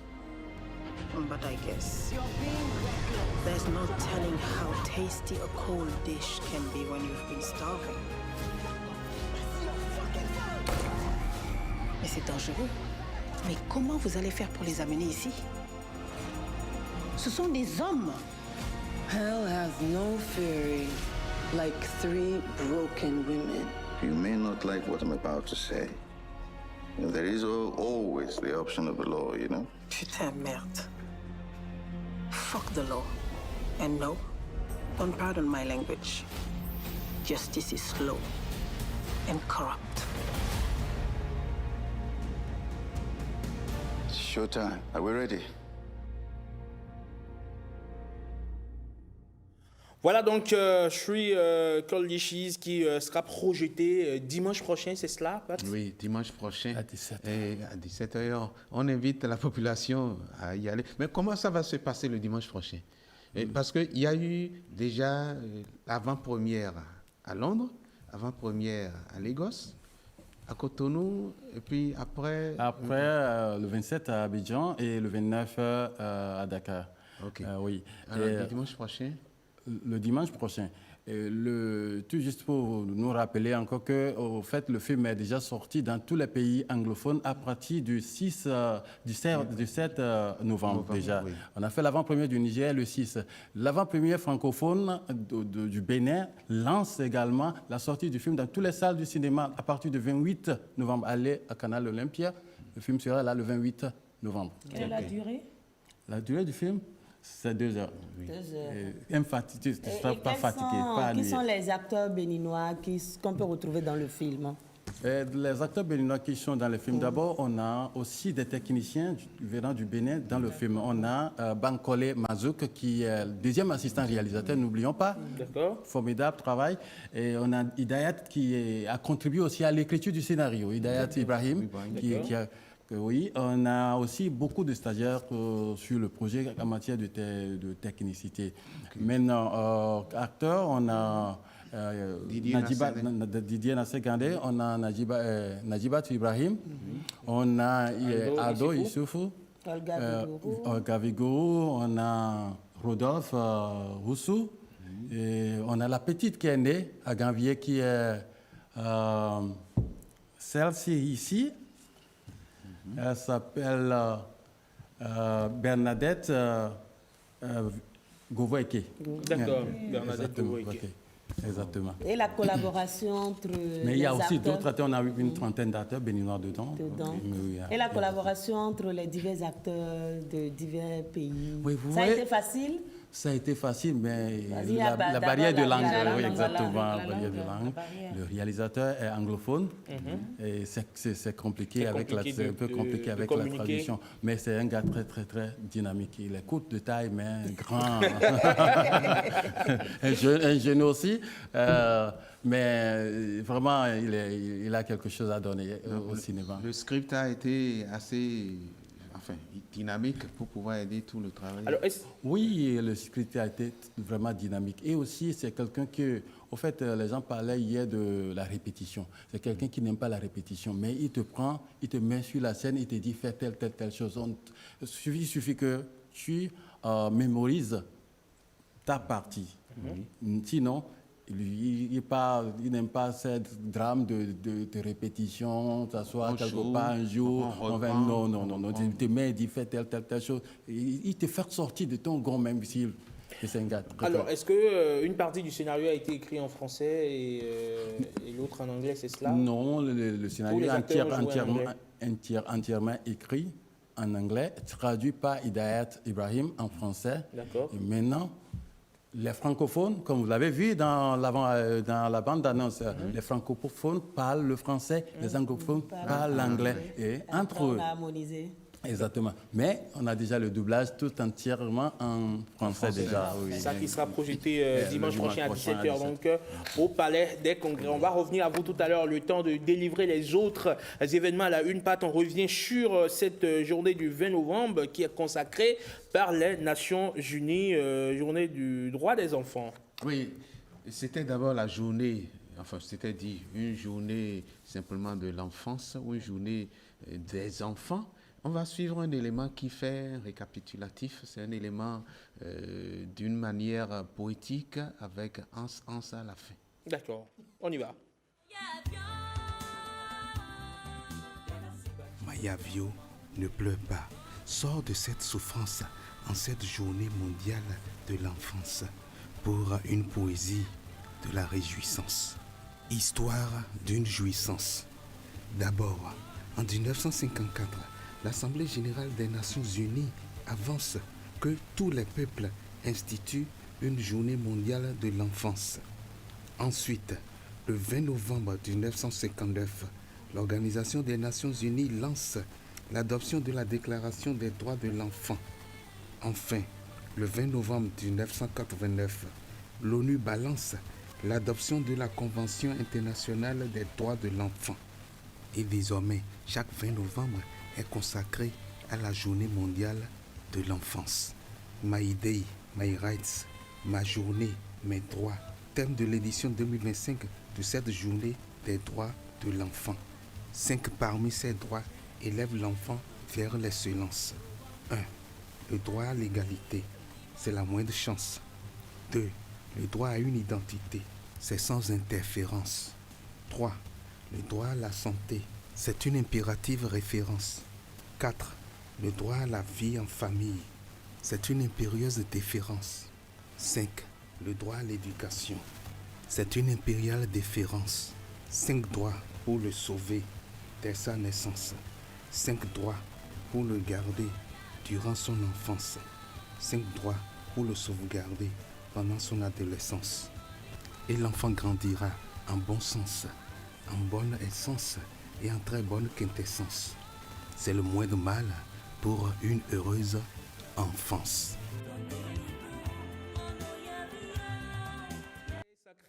Tonton Pat, félicitations pour ce joli test qui avait quand même fière allure. Ça donne, ça chatouillait donc notre sens auditif. On avait du plaisir à l'écouter. Merci. Donc, allez, donc Ça avait du sens. Oui. Ça avait du sens. Ouais. Donc, 20 novembre, c'est la journée de l'enfance décrétée par l'UNICEF, c'est cela? Oui, décrétée par l'UNICEF. Ça a commencé en 1954 et la journée, ça a été énoncé en 1954 et puis en 1959, il y a eu le premier acte qui a permis de lancer cette journée. 1989, un autre acte qui a assis totalement la journée et puis depuis, cette journée est consacrée aux enfants et à l'enfance. Et nous souhaitons que tous nos enfants soient très heureux. Très bien. Merci à vous, Patrick. On finit donc sur, on va dire, cette avant-première à Cotonou. Des informations supplémentaires? Non. Informations supplémentaires. Vous avez certainement senti qu'il est plus anglophone que francophone, mais il est vraiment lié au Bénin. D'accord. Oui, Martial. Je suis né au Bénin, je suis à Djad. Oui. Je parle couramment à Djad aussi. Oui, d'accord. Mais il nous confiait tout à l'heure en off qu'il a étudié en Argentine et aux États-Unis. Quand même, curieuse trajectoire. Argentine, qu'est-ce qui amène un Béninois né au Bénin en Argentine pour ses études? C'est le destin d'un homme. En fait, je cherchais à étudier le journalisme. J'avais déposé des demandes partout à l'époque. Et puis, j'ai eu une école en Argentine qui m'avait accepté. Okay. C'est comme ça que pour la première fois, j'ai quitté le Bénin pour l'Argentine. Ça fait 18 heures de temps pour la première fois. C'était en 99. D'accord. Aujourd'hui, vous vivez à Londres ou... Je vis en Suisse. Vous vivez en Suisse. D'accord. Je suis bénino-suisse. Il est bénino-suisse. D'accord, très bien. Félicitations pour tout. Merci beaucoup. On vous retrouve sans doute dimanche prochain, c'est cela, au Palais des Congrès. Oui. N'est-ce pas, Pat? Oui, au Palais des Congrès. À 17h. Oui, dimanche prochain. Je ne serai pas déçu de ce film. Vous allez finir le film et rester collé à l'écran toujours pour voir la suite. Parce que l'histoire n'est pas finie, la série continue. Ah, d'accord. Oui, ça continue. Très bien. Merci beaucoup à vous pour ce film, en tout cas, produit donc par Burna Boy et réalisé par Ashraf Oluseyi.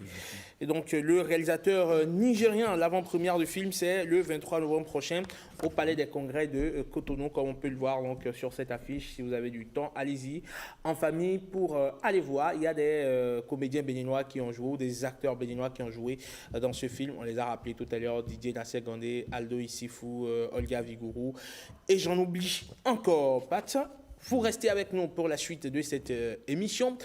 On parle d'un film tourné à 60% au Bénin, parce que le Bénin est en plein mouvement, parce que le Bénin est en train de faire un revirement à 360 degrés pour conquérir le monde. Et c'est ce que nous allons voir avec Amandine Aniambossou et Hilaire Kodion. Bénin en mouvement.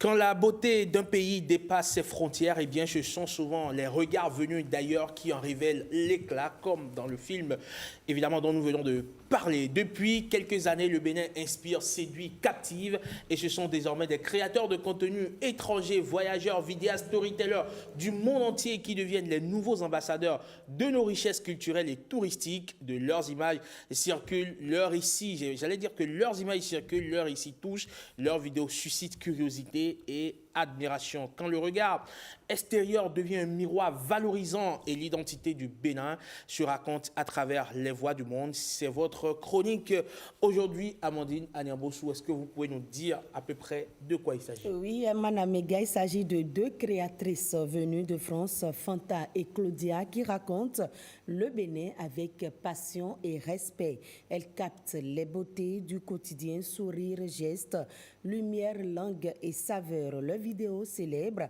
le Bénin comme terre d'accueil, terre de cœur et d'amour. Leur voix résonne en harmonie. Et également dans le document qui va passer, vous allez voir David. Lui, il est photojournaliste béninois. Il accompagne d'autres créateurs de contenus étrangers qui s'intéressent à la destination Bénin. Il guide, il relie, il révèle. Trois regards, un même message. Le Bénin a tant à offrir. Suivez ce élément réalisé par Ile Kodjo. Elle n'est pas née au Bénin, mais elle en parle comme d'un pays de cœur. Son regard, venu d'ailleurs, capte les détails que les locaux ne voient pas forcément. Créatrice de contenu, elle a choisi le Bénin comme décor, mais surtout comme sujet. Chaque vidéo, chaque post, chaque image est une déclaration d'admiration, une invitation au voyage, une célébration du quotidien béninois.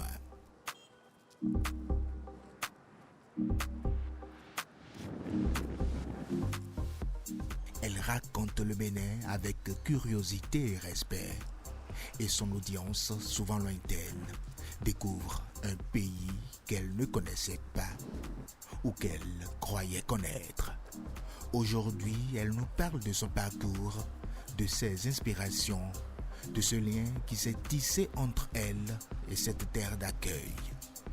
Une terre qu'elle n'avait pas prévue, mais qu'elle ne semble plus vouloir quitter. Donc c'est petit à petit, là je prends des cours de fond depuis un mois, donc je commence à parler un petit peu. Les Béninois aimeraient savoir si tu vis au Bénin. Oui, tout à fait, je vis maintenant au Bénin. Je connais le Bénin depuis 2022, donc c'était pour mon premier voyage, notamment pour rendre visite à une très bonne amie qui s'était installée ici, qui n'est pas béninoise mais qui m'avait dit il faut vraiment que tu viennes à Cotonou. Et donc je suis venue lui rendre visite et j'en ai profité pour rencontrer d'autres créateurs de contenu, aussi découvrir un petit peu petit à petit le Bénin. Et on peut dire là depuis quelques temps, je suis avec un compagnon béninois, donc forcément, je suis maintenant installée au Bénin. Même si je vais toujours voyager à l'extérieur, mais maintenant je suis installée. Je pense que voilà, j'ai trouvé un bon endroit pour moi. Un bon endroit à l'ombre? À l'ombre, bon, peu importe. Qu'est-ce qui motive la création de tes contenus sur le Bénin? De formation, je suis danseuse, donc j'ai commencé bien évidemment à m'intéresser aux danses béninoises qui sont nombreuses, variées en fonction des régions, des ethnies, donc c'est déjà très passionnant. Et je m'intéresse à d'autres choses, peut-être la gastronomie, tout ce qui est culturel, touristique. Mais Fanta n'est pas seule. Une autre voix s'élève, tout aussi passionnée, tout aussi engagée. Je suis française d'origine et les Français ne connaissaient absolument pas le Bénin. C'était toujours les mêmes questions qui revenaient. Tu habites où? Tu fais quoi là-bas? Ce qui m'a inspiré le plus quand je suis arrivée au Bénin, c'est vraiment les Béninoises et les Béninois.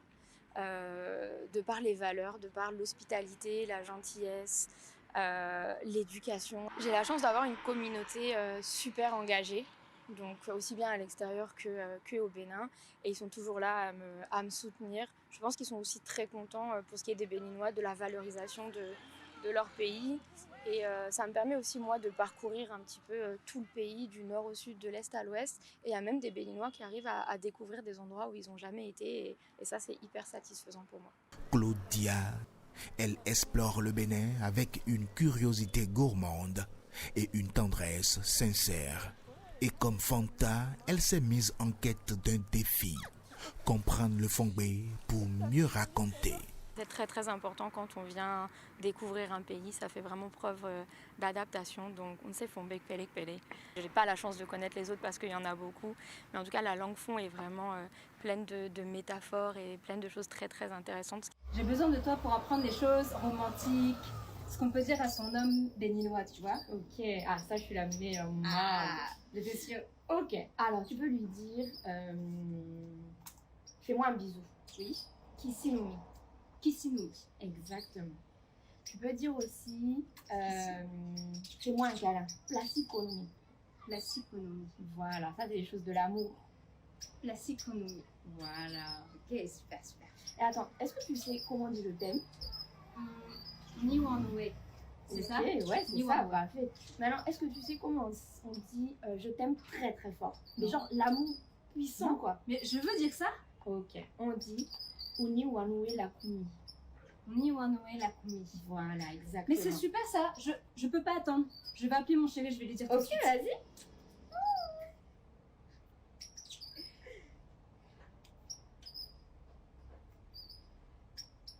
Allô bébé? Uniwanwe la kumi. Deux femmes, deux parcours, et pourtant un même élan fait rayonner le Bénin. Et leur complicité naît d'un amour partagé pour cette terre. Je pense que les gens commencent à peu changer leur vision du Bénin, parce qu'avant c'était peut-être un peu, les gens voyaient le vaudou, alors que bon, il y a rien de, voilà, il y a rien de dangereux particulièrement. Mais j'ai l'impression que vraiment, les gens maintenant commencent à se rendre compte qu'il y a un intérêt culturel et touristique, et que c'est quand même très développé comparé à d'autres pays que j'ai pu visiter en Afrique. Le Bénin est magnifique parce que le Bénin est différent. Que ce soit au nord ou au sud, il y a vraiment des particularités, que ce soit démographiques qui sont totalement différentes. Et venir au Bénin, si c'est pour rester à Cotonou, c'est pas intéressant. Il y a de magnifiques choses à aller voir au nord du Bénin ou dans le centre.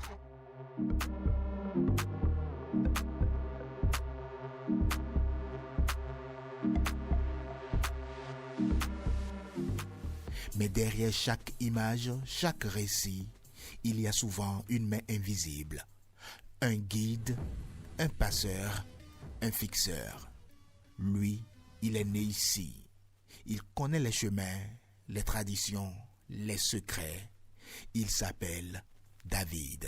Le fixeur, lui, il prépare le terrain à toutes les productions, que ce soit locales ou à l'international, parce qu'il est habitué à aller dans certains endroits que beaucoup de personnes ne connaissent pas. Il prépare ces endroits-là pour que quand les gens viennent pour créer du contenu, faire des films, etc., ils puissent leur montrer les meilleurs spots, les meilleurs endroits et tout. Et donc c'est ce rôle que moi je joue. Ça leur permet de venir capturer l'essence même de notre culture pour pouvoir mieux le vulgariser ailleurs. Et ça, on en a besoin parce que si ces histoires-là ne sont pas documentées, qu'est-ce que nous avons à proposer à ceux qui viennent d'ailleurs ou chez eux déjà? On a déjà tout. Vous allez dans les musées européens, vous voyez, c'est tout beau. Chez nous, il y a encore de l'authenticité. C'est très intéressant de travailler avec ces gens-là pour pouvoir porter encore plus haut la culture béninoise. Photojournaliste, amoureux de la nature et de l'aventure, il ne vend pas une carte postale, il offre une immersion. Woman King, le film de Viola Davis, qui n'a pas été tourné au Bénin, mais qui s'est inspiré d'Agodier. Et c'est le Bénin qui a inspiré. Le dernier en date, celui de la créatrice de contenu Sally, je ne sais pas si vous avez vu, Motherland qu'elle a fait sur le Bénin. Ce n'est pas la première, elle a eu à réaliser dans d'autres pays. Et c'est ce qu'il faut comprendre aujourd'hui. Il faut mettre les moyens au service des réalisateurs, des gens qui sont dans la production de documentaires et tout ça, pour révéler davantage la destination Bénin. Le Bénin, c'est d'aller dans les contrées les plus lointaines pour pouvoir découvrir la richesse culturelle, culinaire surtout, parce que la bouffe est très très importante. 3 voix, 3 regards, 3 manières de dire Bénin. Et pourtant, un même message. Ce pays a tant à offrir à ceux qui le découvrent, à ceux qui le racontent, à ceux qui le vivent. Est-ce que tu songes un jour quitter le Bénin ou c'est désormais devenu une terre d'accueil pour toi? Partir du Bénin? Non, jamais, Mao. C'est vrai que je suis française et très fière d'être française, mais j'ai découvert ici une satisfaction et une paix du cœur qui vraiment me satisfait et me rend heureuse chaque jour. En réalité, elle fait l'économie d'une vérité plus intime. Tout comme Fanta, Claudia a trouvé ici bien plus qu'un décor. Elle y a rencontré l'amour de sa vie, un Béninois, un compagnon qui partage désormais son quotidien, ses projets, ses rêves. Il y a beaucoup d'efforts qui sont faits ces dernières années pour valoriser le Bénin et ça, je trouve ça génial. On peut toujours faire mieux, on peut toujours faire plus. Ça passera peut-être par la musique, voilà, par la musique béninoise, parce qu'on sait que la musique aujourd'hui, c'est un vecteur social qui traverse en fait les frontières. Pour moi, ce serait peut-être développer encore plus l'authenticité, la tradition. Peut-être l'imaginaire des gens, Cotonou, ici c'est joli parce que ça fait moderne, entre guillemets. Alors que moi, je trouve que la tradition ou l'architecture traditionnelle, c'est très beau. Il ne faut pas forcément copier l'Occident pour être joli. Le regard du tourisme béninois a changé. Le discours a changé. Et comme je le dis partout, c'est le fruit du travail qui a été fait et qui continue d'être fait jusqu'à présent. Il faut que cette dynamique puisse continuer. On a toujours été fiers de ce pays parce qu'on n'a que ce seul pays. C'est le seul truc qui nous appartient et nous devons, à l'image de nos ancêtres, de le préserver, de le défendre. Et aujourd'hui, avec les outils de notre époque, nous devons aussi nous battre, pas forcément avec les armes, mais avec la parole, valoriser le beau côté du Bénin pour pouvoir attirer le maximum de personnes. J'aimerais beaucoup passer à un niveau supérieur au niveau des vidéos et pouvoir créer des petits documentaires ou des émissions un peu plus poussées sur la culture, le tourisme au Bénin, que ce ne soit pas juste des TikTok assez courts, mais vraiment des choses plus organisées, plus poussées sur le sujet. Le Bénin se révèle à lui-même, au monde, grâce à ses enfants, grâce à ses invités, grâce à ceux qui lui racontent avec passion. Et si demain le Bénin devenait la première destination touristique d'Afrique, ce serait aussi grâce à eux.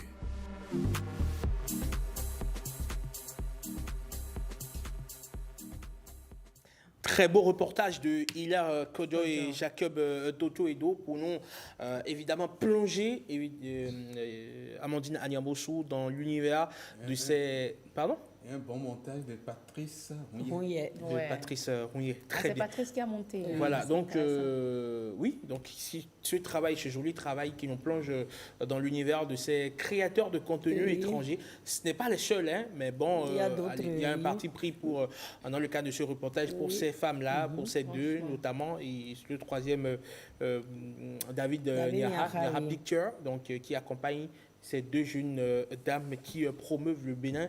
Elles sont venues, elles ont vu le Bénin, elles en sont tombées amoureuses. Elle parle seulement du décor. Elle ne quitte plus Bénin. Elle a ajouté Maou. Enfin, Chana, c'est sa marque de fabrique. C'est hein. ça. Et C'est quand le vous fameux regardez Mao. ses contenus sur TikTok, elle essaie de parler le fond. Donc, elle essaie de parler à un le fond. moment, moi, j'ai carrément même dit, si on peut laisser TikTok du Bénin à ces deux dames-là et à ceux-là qui font leur direct pour vendre, pour faire leur commerce, ça nous valorise largement. En tout cas, Emma, on vient de découvrir 3 regards, 3 voix, 3 manières d'aimer et de raconter le Bénin. Fanta, Claudia et David, chacun à sa façon nous invite à voir autrement notre beau pays. Oui. Et c'est nous d'abord, hein, avant que les autres n'en parlent franchement bien. Il faut que nous-mêmes, à notre niveau, on vende le pays. Alors, Patrick, on parle souvent de tourisme, mais là aussi, on est presque dans une forme de diplomatie affective, non? Oui, diplomatie affective. Parce que quand je suivais, pourquoi j'étais resté un peu, pas froid, mais un peu calme, c'est parce que je buvais ce qui se passait. J'ai dit, mais c'est un événement à porter au pinacle, à porter très haut. Ces femmes c'est un peu comme voir Malte et mourir. Venir au Bénin, accoster au Bénin, y rester et puis oublier totalement ses arrières, oublier totalement son origine, se dire je suis là, je m'incrustre, je m'installe et je me fais béninois, béninoise pour les deux femmes. Et c'est un appel à tous les Béninois pour dire ne pensez pas que l'ailleurs est mieux, ne pensez que l'ailleurs est beau, ne pensez pas que l'ailleurs est plus beau que chez vous. Prenez chez vous et essayez de prendre ce qui est bien pour vous, chez vous, et de le mettre en lumière, de l'embellir à votre manière et de voir ce qui est déjà embelli par l'autorité, par toute autorité, mais ce n'est pas simplement l'autorité. C'est vous d'abord. C'est ce que l'Américain, pourquoi j'oublie son nom, John Kennedy disait, ne pensez pas à ce que les États-Unis vont faire pour vous, pensez à ce que vous allez faire aux États-Unis. Donc ne pensez pas à ce que le Bénin va faire pour vous, mais pensez à ce que vous allez faire pour le Bénin. Et c'est déjà là. C'est votre coup de gueule ou coup de cœur? C'est coup de gueule et coup de cœur en même temps. Et c'est déjà là. Parce que ceux-là qui sont arrivés, ou celles-là qui sont arrivées, qui ont vu et qui ont pu s'installer, qui ont pu se dire, oui, c'est beau. C'est notre chose. Et voir que d'autres, dans ce temps, sont en train de quitter le pays. Pendant que nous-mêmes, on se dit, non, il n'y a rien là, et qu'il faut... Enfin, à ce tout, il n'y a rien là. Ce qui frappe surtout, c'est la sincérité dans leurs gestes. Oui. On sent, elles ne font pas que du tourisme, elles ne survolent pas que le Bénin, elles s'y enracinent. Elles nous montrent un Bénin vivant, loin des clichés. Donc, elles ont montré quand même de l'authenticité. Justement, heureuse, ces dernières années, on voit que les regards du monde se tournent presque vers le Bénin, j'ai envie de dire. Il y a beaucoup de productions qui ont été réalisées dernièrement, qui se sont d'une façon ou d'une autre inspirées ou réalisées au Bénin. Du point de vue même cinématographique à l'international, il y a le film The Woman King donc de Viola Davis, inspiré de la légende des Amazones. Mais avant ça, il y avait eu un documentaire de Lupita Nyong'o qui était en immersion, la célèbre actrice d'origine kenyane qui excelle à Hollywood, qui était allée du côté d'Abomey, qui a rencontré les Amazones, même si bon, le parti pris de ce documentaire-là à la fin était un tout petit peu problématique, était un tout petit peu polémique, mais il n'en demeure pas moins qu'il y a cette démarche-là de venir vers le Bénin. On a l'impression que le Bénin est devenu comme une sirène, d'accord? C'est un travail, c'est un travail déjà, c'est une volonté politique, d'abord, c'est une volonté politique. Et depuis des années, en tout cas sous ce régime, ils en ont fait une priorité. Et la DAC surtout, en tout cas, met les bouchées doubles pour qu'à travers le tourisme, à travers l'art, le Bénin puisse être révélé. Et je crois que c'est ce que nous sommes en train de montrer qui a permis à ces deux dames, Fanta la jolie femme. Fanta jolie mousseau. Et moi je dis Fanta la jolie femme. Et sa sœur, de venir au Bénin, de s'installer et puis de nous accompagner dans cette dynamique-là. Et comme l'a dit Patrick, à nous d'entrer dans la danse. Et elles ne sont pas seules. Le week-end dernier, déjà, on a eu l'actrice de Nollywood, Ruth Akadiri, qui était au Bénin. On l'a vu sur sa page, toujours TikTok, une vidéo même. Oui. Il y a également l'actrice Amy Dassong, la Camerounaise, qui était également là dans le cadre d'une activité. Bon, elle-même, j'ai lu quelque part, dit « Ah non, le Bénin est trop doux », qu'elle n'a même plus envie de retourner chez elle. Mais ce que j'aurais appris, c'est que c'est une stratégie de communication au niveau gouvernemental, de travailler avec les influenceurs de renom. Oui, mais alors, vous ne vendez que ce dont vous êtes convaincu. Si aujourd'hui, on vous remet un produit, je ne sais pas, pour qui aurait des vertus, c'est pas peut-être pour arrondir le postérieur. Si vous-même, vous n'êtes pas convaincu du produit, vous ne viendrez pas vendre ça aux gens après. Donc, vous allez créer des et surtout sur les questions de tourisme, c'est une question déjà de sensibilité. Si je vais dans un pays où je ne suis pas bien accueilli, où tout est pourri, où les gens n'ont pas le sourire, où voilà, les gens ne sont pas accueillants, même si vous... Il y a même eu des bateaux je crois qu'il y a un bateau de croisière, on appelle ça, non? qui a accosté au Bénin en temps. Bien sûr. Et franchement, le Bénin est sur les auspices. Ouais. Alors, il y a en décembre, évidemment, décembre sera un mois culturellement chargé pour le Bénin, puisqu'il y a le Montreux Comédie Festival qui sera au Bénin, qui sera à Cotonou. Donc, voilà encore un autre grand rendez-vous. C'est un événement programmé. On va parler événement la semaine prochaine. D'accord, vous serez probablement avec Alain Chochouma ici sur le plateau. Donc, quand on fait vraiment le répertoire de tout ce que le Bénin accueille aujourd'hui, on se rend quand même compte que quelque part, on est privilégié et qu'on attise aussi la convoitise de nos voisins. Oui, on attise la convoitise de nos voisins. Nos voisins veulent maintenant nous imiter. Vous avez vu, dès que le président a lancé l'idée et on a reçu les 26 œuvres, dès qu'on a reçu les 26 œuvres, le Nigeria a reçu... Le Sénégal le Nigeria, c'était 4 ou 5. Ils en ont fait assez de bruit. J'ai dit, mais de 26, ça... c'est quelque chose quand même. Le Sénégal, le Ghana et tous les autres pays se sont lancés. Le Bénin est devenu... non pas le doigt qui montre la Lune, mais carrément la Lune. Et on a déjà vu des TikTokers d'autres pays qui demandent de leur prêter un peu notre président pour quelques années. Il y a même de fameuses expressions. En fait, c'est comme si quand tout ce qui vient du Bénin aujourd'hui est prenable. On a entendu Atassa, récupéré par de grandes personnalités. Oui, d'autres pays. Même si Atassa est interdit. Oui, franchement. Alors, pour finir sur le sujet, on se rend compte que ceux qui ont théorisé le concept selon lequel un pays se vend à travers deux pôles, la culture et le sport, ce sont les vecteurs diplomatiques les plus puissants. On se rend compte qu'ils n'ont pas menti parce que, évidemment, à la lumière de ce que font ces créatrices de contenu, on se rend à l'évidence de ce que vraiment elles vendent très bien la destination Bénin. Elles accompagnent les efforts du gouvernement.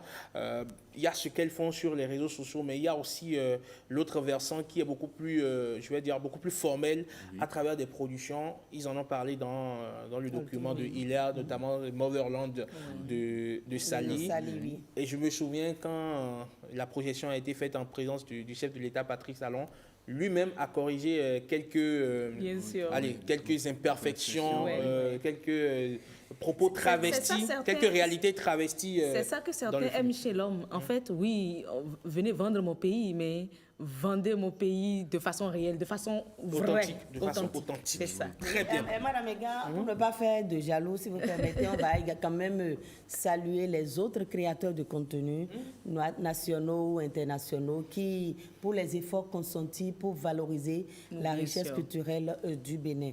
Donc, il y a également Shadow, le japonais, qui fait beaucoup de choses. Et bon, ils sont nombreux aujourd'hui à vraiment, Shadow Japon d'ailleurs.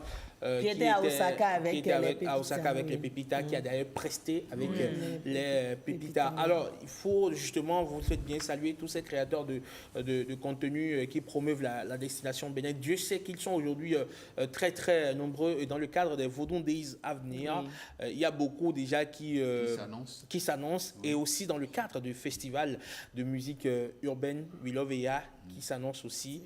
Il y a beaucoup qui frappent déjà à la porte.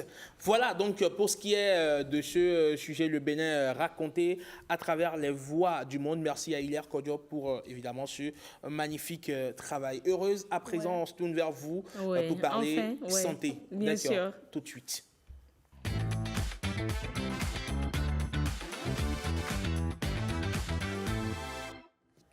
Le sourire d'un enfant, c'est l'un des plus beaux tableaux que l'on peut admirer, mais derrière ces petites dents souvent si éclatantes, la carie rôde, silencieuse et trop fréquente. Première maladie chronique, on va le dire ainsi, finalement, de l'enfance. Elle peut pourtant être évitée avec de simples gestes du quotidien. Ce matin, donc, nous parlons prévention, bonnes habitudes et protection du sourire heureuse de nos tout-petits. Eh oui, un sourire d'enfant, c'est la plus belle des lumières. Hein. Je vous assure, c'est la plus belle des lumières. Mais derrière certains sourires, c'est une douleur. Oui, et là, la carie, notamment quand la rage dentaire commence, et chez des enfants, on a mal pour eux. Nous avons décidé d'aborder la thématique. Mais d'abord, nous avons souhaité donner la parole aux enfants, à eux-mêmes de nous dire ce qu'ils pensent de l'hygiène bucco-dentaire et de la carie dentaire. D'accord. Ensuite, on revient. Dans notre livre de ceux de Isaïe dit que l'entretien des dents est la première des choses à faire. Je me brosse les dents matin, midi et soir. Je me brosse les dents et 2 fois par jour. Dans la journée, je me brosse parfois 2 fois, une fois comme ça. J'aime bien prendre le sucre. Je n'ai pas souffert de la carie dentaire depuis ma naissance. Je n'ai pas les choses trop sucrées, par exemple les glaces, par exemple. Les choses sucrées. Quelques fois, je prends les bonbons. Ainsi, je protège ma dent contre la carie dentaire. Et il a de très belles dents en plus. Ainsi, je protège ma dent contre la carie dentaire. Lui, ça peut être une belle conclusion pour un spot publicitaire. N'est-ce ou pas? Un slogan de campagne. Bien sûr. Ainsi, je protège ma dent contre la carie dentaire. Et il a dit, il n'est pas dans les glaces. Certainement, ce n'est pas un client des festivals de glace. Mais il a fait son choix pour protéger ses dents contre la carie dentaire. Alors, à présent, je vais nous inviter à suivre cet entretien que David Diosso, chirurgien dentiste dont vous aviez parlé du père hier, nous a offert. Il a accordé. Il nous a permis d'en savoir davantage sur la carie dentaire. Et surtout, je vais remercier la maman de Amour, qui nous a prêté en quelque sorte... Amour, c'est qui? Amour, que vous verrez tout à l'heure. Un petit garçon qui, quand même, s'est prêté au jeu. D'accord. Ensuite, on revient. Amour, ça va? On va regarder un peu les dents, d'accord?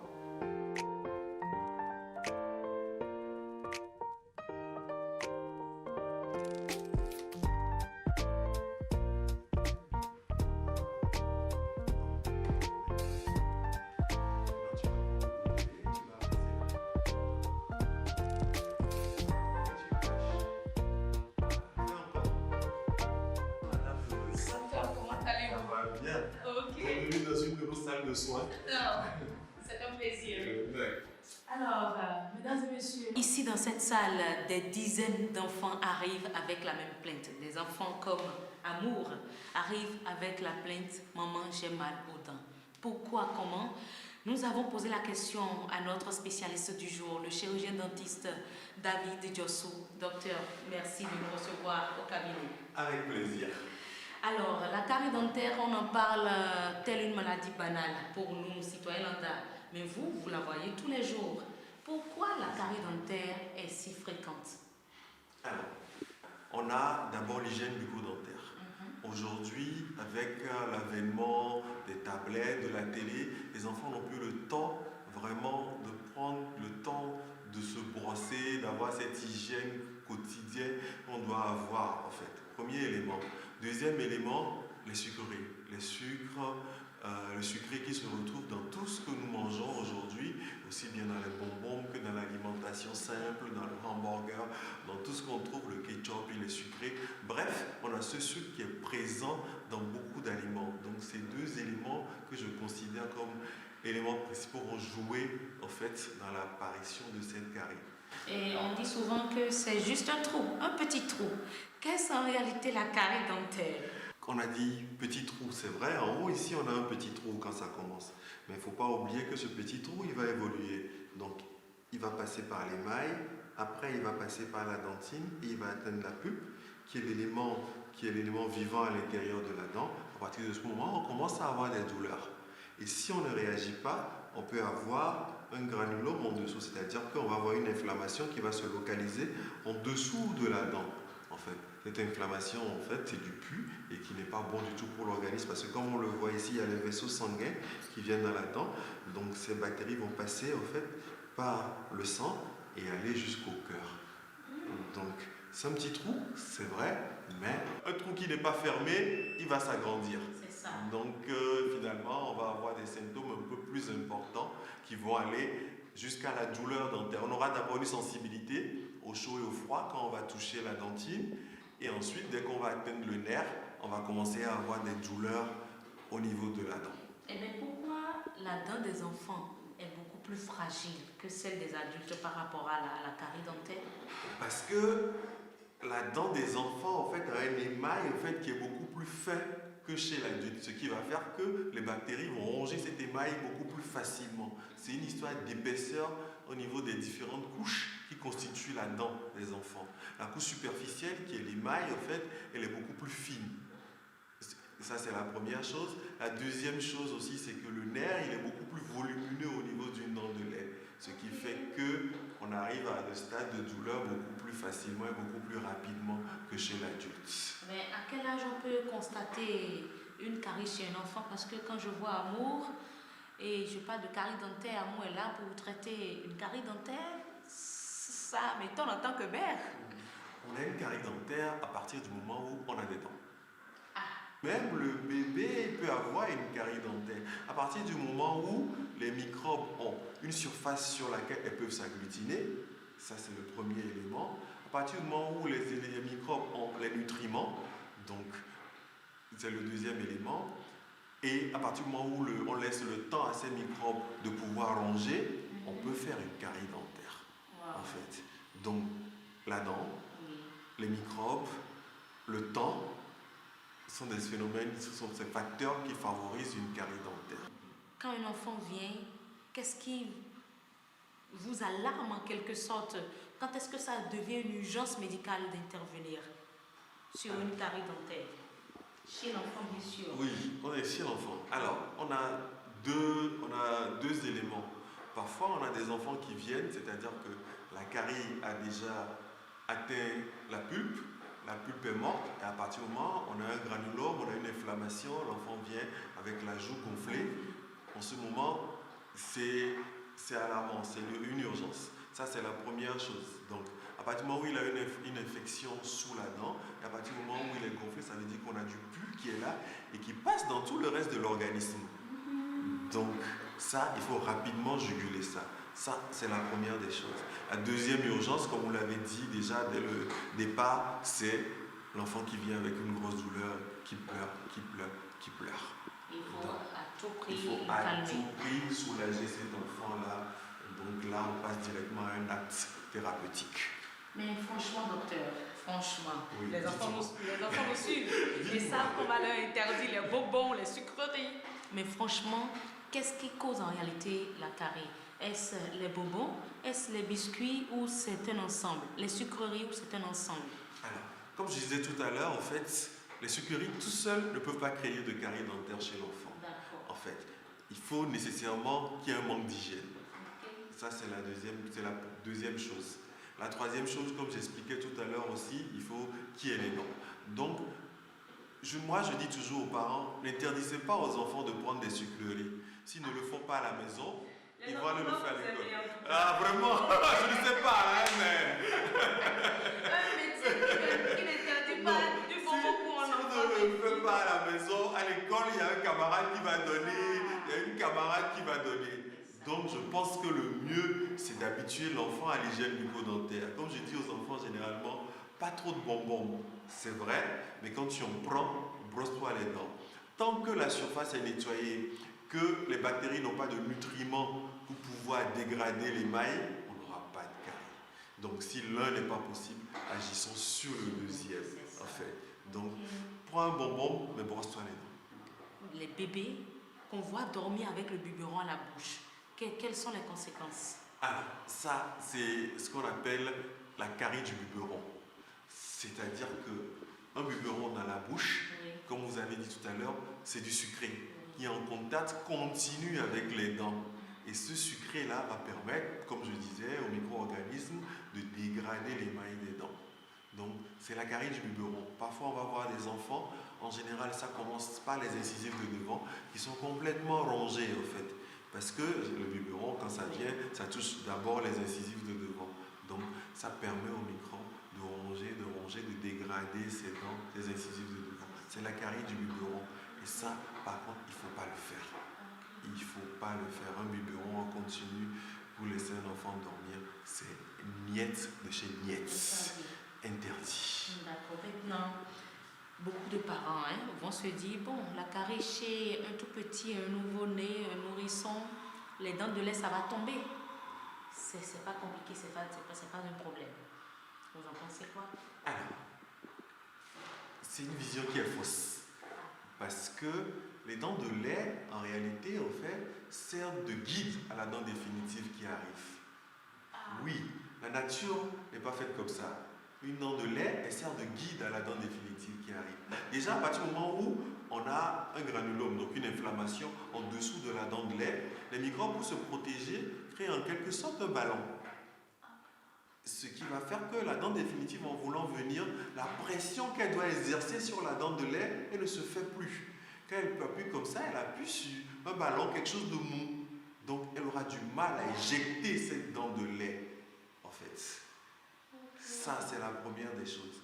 La deuxième des choses aussi qu'on peut avoir, c'est que si la dent de lait se ronge trop vite et qu'elle n'est pas là, les autres dents peuvent basculer et fermer l'espace qui est dédié normalement à la dent définitive.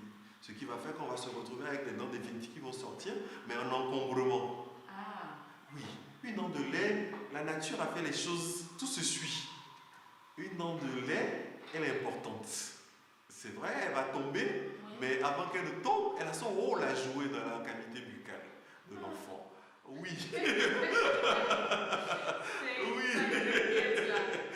Donc, dans une carie chez un enfant, cette carie doit être soignée.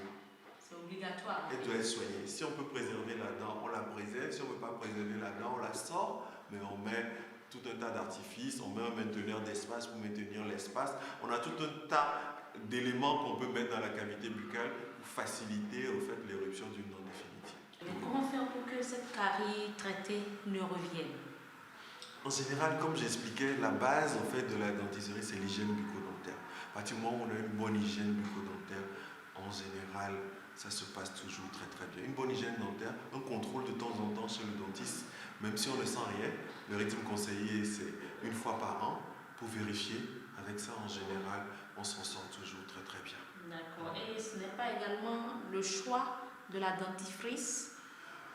Oui, oui. Parce qu'on dit les enfants pas de fluor, ou il faut de fluor, il y a tellement d'informations. Non, en fait, l'enfant, la dent de l'enfant, comme j'expliquais tout à l'heure, c'est de l'émail. L'émail qui n'est pas encore, qui est fin. Donc cet émail a besoin de fluoration pour pouvoir se minéraliser correctement. En fait, je dis toujours aux parents, vous avez la pub de pas de fluor, mais évitez chez l'enfant. L'enfant a besoin de fluor pour ses dents, en fait, pour protéger ses dents. Le fluor, en fait, permet une minéralisation de la dent. Et c'est cette minéralisation qui empêche l'agression acide de la destruction des micro-organismes, aussi bien par rapport à la mastication que par rapport au début du carie. Mon enfant, il a besoin de coup de fluor obligatoirement pour son brossage. Oui, c'est vraiment l'idéal. Paquet de biscuits, non, un tout petit peu de biscuits. Biscuits, chocolat, un peu. Je ne dis pas d'interdire, on en donne vraiment à dose raisonnable. D'accord. Et puis une bonne hygiène. Une bonne hygiène, tout ça, surtout ça. Apprendre à l'enfant à se brosser les dents, ça, c'est un b.a.-ba, mais qui marche. Parfait. Je crois que nous sommes à la fin de notre entretien. Alors, la carie n'est pas une fatalité. Après un traitement, si vous avez une bonne hygiène bucco-dentaire, la carie ne va pas revenir. Mais, chers amis, si vous n'avez pas une bonne hygiène bucco-dentaire, souffrez que la carie revienne. Merci donc au docteur Diossou pour les précisions, pour les détails qu'il a donnés autour de ce sujet donc lié à la carie dentaire. Il a brossé presque tous les aspects de la chose et ce qu'on doit retenir, c'est qu'il faut une bonne hygiène bucco-dentaire, enfant ou petit ou grand ou... Tout le monde. Et là, je vais proposer en même temps de voir comment le brossage doit se faire, que ce soit pour l'adulte, mais surtout pour l'enfant aussi. D'accord, on y va. Alors, maintenant nous allons parler brossage. C'est vrai que nous sommes chez les enfants. Bon, on a une maquette d'adulte, donc c'est même mieux, les gens verront mieux, les enfants verront mieux ce qu'on va démontrer. Donc on va partir là-dessus. Donc, la bouche légèrement ouverte, elle est posée au niveau de la gencive et elle descend en faisant un petit mouvement de rotation, simplement. Ce mouvement fait que la brosse, en revenant, les fibres s'enfoncent dans les espaces interdentaires Et ça me dégage en même temps les choses qu'il y a en fait dans les espaces interdentaires. Donc, c'est du rouge vers le blanc. Donc, en haut, c'est du rouge vers le blanc. En bas, comme on disait, du rouge vers le blanc. Donc, on le prend plutôt de la gencive vers la dent. En faisant un mouvement de rotation, on pourra dégager en même temps tout ce qui est enfoncé dans les espaces interdentaires. Donc, très important. Et on dégage tout ce qu'il y a. On n'oublie pas de nettoyer l'intérieur. Donc, du rouge vers le blanc, toujours. Donc, c'est la phrase à enseigner aux enfants, du rouge vers le blanc. En haut, pareil, environ 3 minutes. Donc, c'est vrai qu'en leur laissant 3 minutes le jour, ils sont seuls, ils vont faire 2 minutes, mais on gagnera. Eh bien voilà, environ 3 minutes pour se brosser les dents. Mais bon, si les parents peuvent leur exiger 5 minutes, là, on sait que même si on n'est pas là, ils feront 2 minutes au moins. Et pour le faire, c'est du rouge vers le blanc. Oui, toujours. Du rouge vers le blanc. Et du bas vers le haut. Alors que la pratique qui a cours, généralement, c'est comme ça. Voici la brosse à dents, ma brosse à dents fictive. Toute la force possible. On met toute la force possible, comme si on était, je veux dire, en conflit avec nos dents. Et on brosse la gencive comme si on était en train de nettoyer des pneus de véhicule. Vous n'avez pas remarqué que quand on était petit, nos mamans disaient il faut bien me brosser cette partie-là. Hein, mais quand on dit bien brosser, il faut montrer la force que tu as. Il faut y mettre toute la fourre. Voilà. C'est pas le cas. Alors que c'est un geste qui se fait dans la souplesse et la délicatesse. Oui. Du rouge vers le blanc. Du rouge vers le blanc. C'est valable seulement pour les enfants ou bien pour tout le monde. À partir de demain, je peux déjà commencer. Oui, à partir de ce soir même. Ok. À partir de ce soir, parce qu'au début, les enfants ont dit, moi, je me brosse les dents 3 fois par jour. Pour certains, juste 1 fois. Pour d'autres, 2 fois. Si vous faites un bon sondage, je pense que c'est 1 fois. Non, mais il faut ce qui est souhaité, c'est 2 fois. Avant de se coucher. C'est ce qui est recommandé. Parce que sinon, ce qu'on mange le soir, ça reste dans la bouche. Et bon, mais quand on me dit, si tu te brosses la nuit, tu n'es pas obligé de le faire le matin. Moi, je ne pourrais pas, par exemple, ne pas le faire. Mais par exemple, c'est ce qui est recommandé. On se réveille avec la bouche pâteuse. C'est pas normal. Pas pâteuse. D'abord, quand vous ne vous brossez pas le matin, il y a cette sensation bizarre qui vous anime. C'est l'Africain. C'est l'Africain. Sinon, les Yovos, les Blancs, les Occidentaux, dans les films qu'on regardait, on se disait, la vie n'est pas un film. Heureuse, la vie n'est pas un film. La vie n'est vraiment pas un film. Non, mais la vie n'est pas un film. Il y a des... L'essentiel, c'est ce qu'elle a dit, le brossage du soir. C'est obligatoire. Obligatoire. Quand vous vous réveillez le matin, il y a les bains de bouche qui sont là, que vous pouvez utiliser. Tout le monde n'a pas les bains de bouche. Heureuse, lorsque vous vous réveillez le matin, en tout cas, enseignez à vos enfants, ils se brossent la dent. Oui. C'est comme ça. Et le soir, avant de se coucher aussi, ils se brossent la dent. Ça fait les 2 fois de la journée. Je pense que ça va. Et comment on peut expliquer quelqu'un qui n'a jamais eu de problème de dents de toute sa vie? La carie dentaire, quand on parle de ce sujet précisément, il y a également un côté héréditaire de la chose. Si maman a fait la carie, c'est clair, hein? Au moins un enfant. Il y a une dimension génétique. Oui, un enfant va faire la carie. Mais faut, par exemple, si vous n'avez jamais souffert de carie ou de problèmes dentaires en général, allez questionner peut-être la santé bucco-dentaire de vos parents. Ouais. D'accord. Il y a des gens, ils peuvent tout faire. Hein. Ils peuvent décapsuler avec les dents, ils peuvent broyer de la glace. C'est l'âge finalement comme des tracteurs. Qui limite ces personnes-là. Ah oui, élimer les os, comme si élimer les os, comme si ils étaient, je ne sais pas moi, dans une turbine à gaz. Quand ils finissent de manger le poulet, bon, vous vous demandez si un temps un chien est passé par là. Et pourtant, ils n'ont jamais un problème de dents. C'est comme si leurs dents sont l'émail est en acier ou en fer. Il y a la génétique dans ça aussi. Et surtout, faire attention à nos dents, n'est-ce pas? Et c'est également ce que vous mangez aussi. Parce que la dent, en fait, c'est le jour où vous avez mal à la dent que vous vous rendez compte que c'est une pathologie, mais invalidante. C'est pour ça le médecin a dit, quand les enfants viennent et la bouche est gonflée, ou ils sont en train de crier « Maman, j'ai mal, maman, j'ai mal ». Le premier réflexe du médecin, c'est qu'il est tellement poussé à tout faire pour calmer cet enfant parce qu'il sait ce qu'il vit. Mais c'est normal, franchement. La rage dentaire, d'abord le nom même le dit, c'est la rage dentaire. Très bien. Voilà donc, allez, brossez-vous bien les dents, que vous soyez enfant, que vous soyez adulte, faites-le bien et très bien. C'est un réflexe à avoir. Au matin au réveil et le soir avant de vous coucher, à tout le moins, pour ne pas dire si vous pouvez intercaler à midi aussi, ce serait pas mal du tout. Après bonjour le Bénin, repas, tout de suite. La revue de presse avec Marcel Arrossi pour descendre.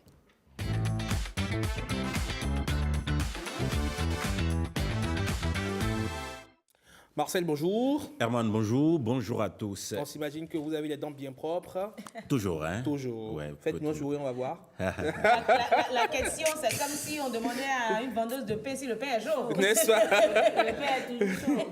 Marcel, législative 2026, 6 partis ont levé la main. Bien sûr, la Sénat a clos hier, mercredi, à minuit, le dépôt des dossiers pour les législatives du 11 janvier 2026. Et à l'issue de ce marathon administratif, 6 partis ont réussi à consigner leur premier document. FCBE, Moël Bénin, UPR, les démocrates, Bloc républicain, GSR. 6 stratégies différentes et la même attente, sinon la même question, serons-nous sur la liste finale. Parce qu'à Gasquiani Info, on peut rappeler d'un ton grave que le vrai tri commence maintenant. La Sénat entre dans une phase de dissection, une opération à cœur ouvert. 218 dossiers par parti, 2 listes ordinaires et exclusivement féminines. Un travail de précision presque chirurgical et le journal met en scène la question clé. Les dossiers ont-ils respecté toutes les dispositions? Le temps est suspendu, l'air est changé et la démocratie peut retenir une fois de plus son souffle. Fraternité, lui, nous embarque dans la journée du 19 novembre comme dans un film en temps réel. 9h52, FCBE ouvre le bal. 20h04, UPR arrive, tardive mais sûre d'elle. 21h27, Bloc républicain prend le relais, serein, presque routinier. 22h31, Moël Bénin, fidèle à ses arrivées de dernière minute. Après 23 heures, les démocrates en rang serré sous un brouillard de doutes et de démission. Et au cœur de la nuit, avant 23h42, GSR, troisième force de l'opposition, tardivement referme la marche et au cœur de la nuit, sous les néons de la Sénat, les dossiers s'empilent, le temps pressait, les équipes transpiraient aussi. Une dramaturgie électorale digne d'un montage de cinéma, puis arrive Matin libre qui creuse l'arrière-scène. Le journal décrit le passage des partis, mais surtout, il insiste sur les démocrates. Et la formule est lourde, il n'abandonne pas malgré tout. Le journal rappelle invalidation à la présidentielle, invalidation au communal, démission en cascade, cadre poursuivi, quitus fiscaux manquants. Et pourtant, hier, le parti réapparaît presque comme un acte de survie politique. Mais Matin libre pique, provoque et va questionner aussi. Le dossier est-il complet? Les remplaçants sont-ils prêts? Les pièces sont-elles à jour? La troisième exclusion plane-t-elle comme une ombre là où Gasquiani Info expose la structure, là où Fraternité a raconté le mouvement comme un film? Matin libre analyse la fragilité. Et maintenant, 6 partis sur la ligne de départ, ou plutôt 6 partis en attente du juge, parce que la bataille ne commencera vraiment que lorsque la Sénat publiera la liste provisoire. Alors, seulement alors, se dessinera le visage de la future compétition.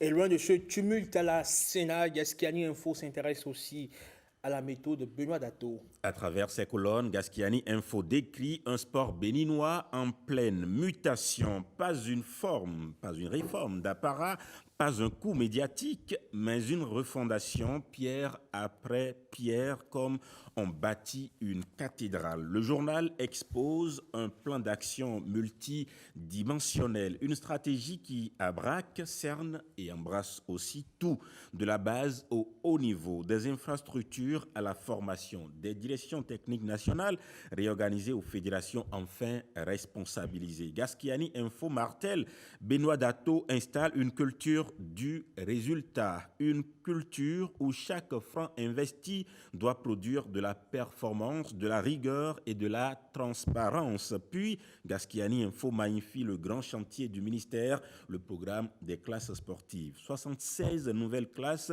les 77 communes concernées, des sélections départementales, les enseignants d'EPS mobilisés. Le journal célèbre une idée simple mais puissante, découvrir les champions près de chez eux. À cela s'ajoute un projet encore plus audacieux que le journal exalte presque, Synergie éducative et sportive 0 à 10 ans, une approche pionnière en Afrique, dit le journal. Un projet où le sport devient psychomoteur, éducatif, humain, une graine pour les muscles et pour l'esprit. À l'ère du digital, Gaskiani Info applaudit la création d'une plateforme nationale, entre autres, de gestion des athlètes, un outil de suivi, de planification, de transparence. Le journal note: c'est ainsi qu'on arrête la fuite des talents, c'est ainsi qu'on gère l'avenir, une administration moderne, agile, connectée, le Bénin qui avance. Bref, Gaskiani Info ce matin nous invite presque solennellement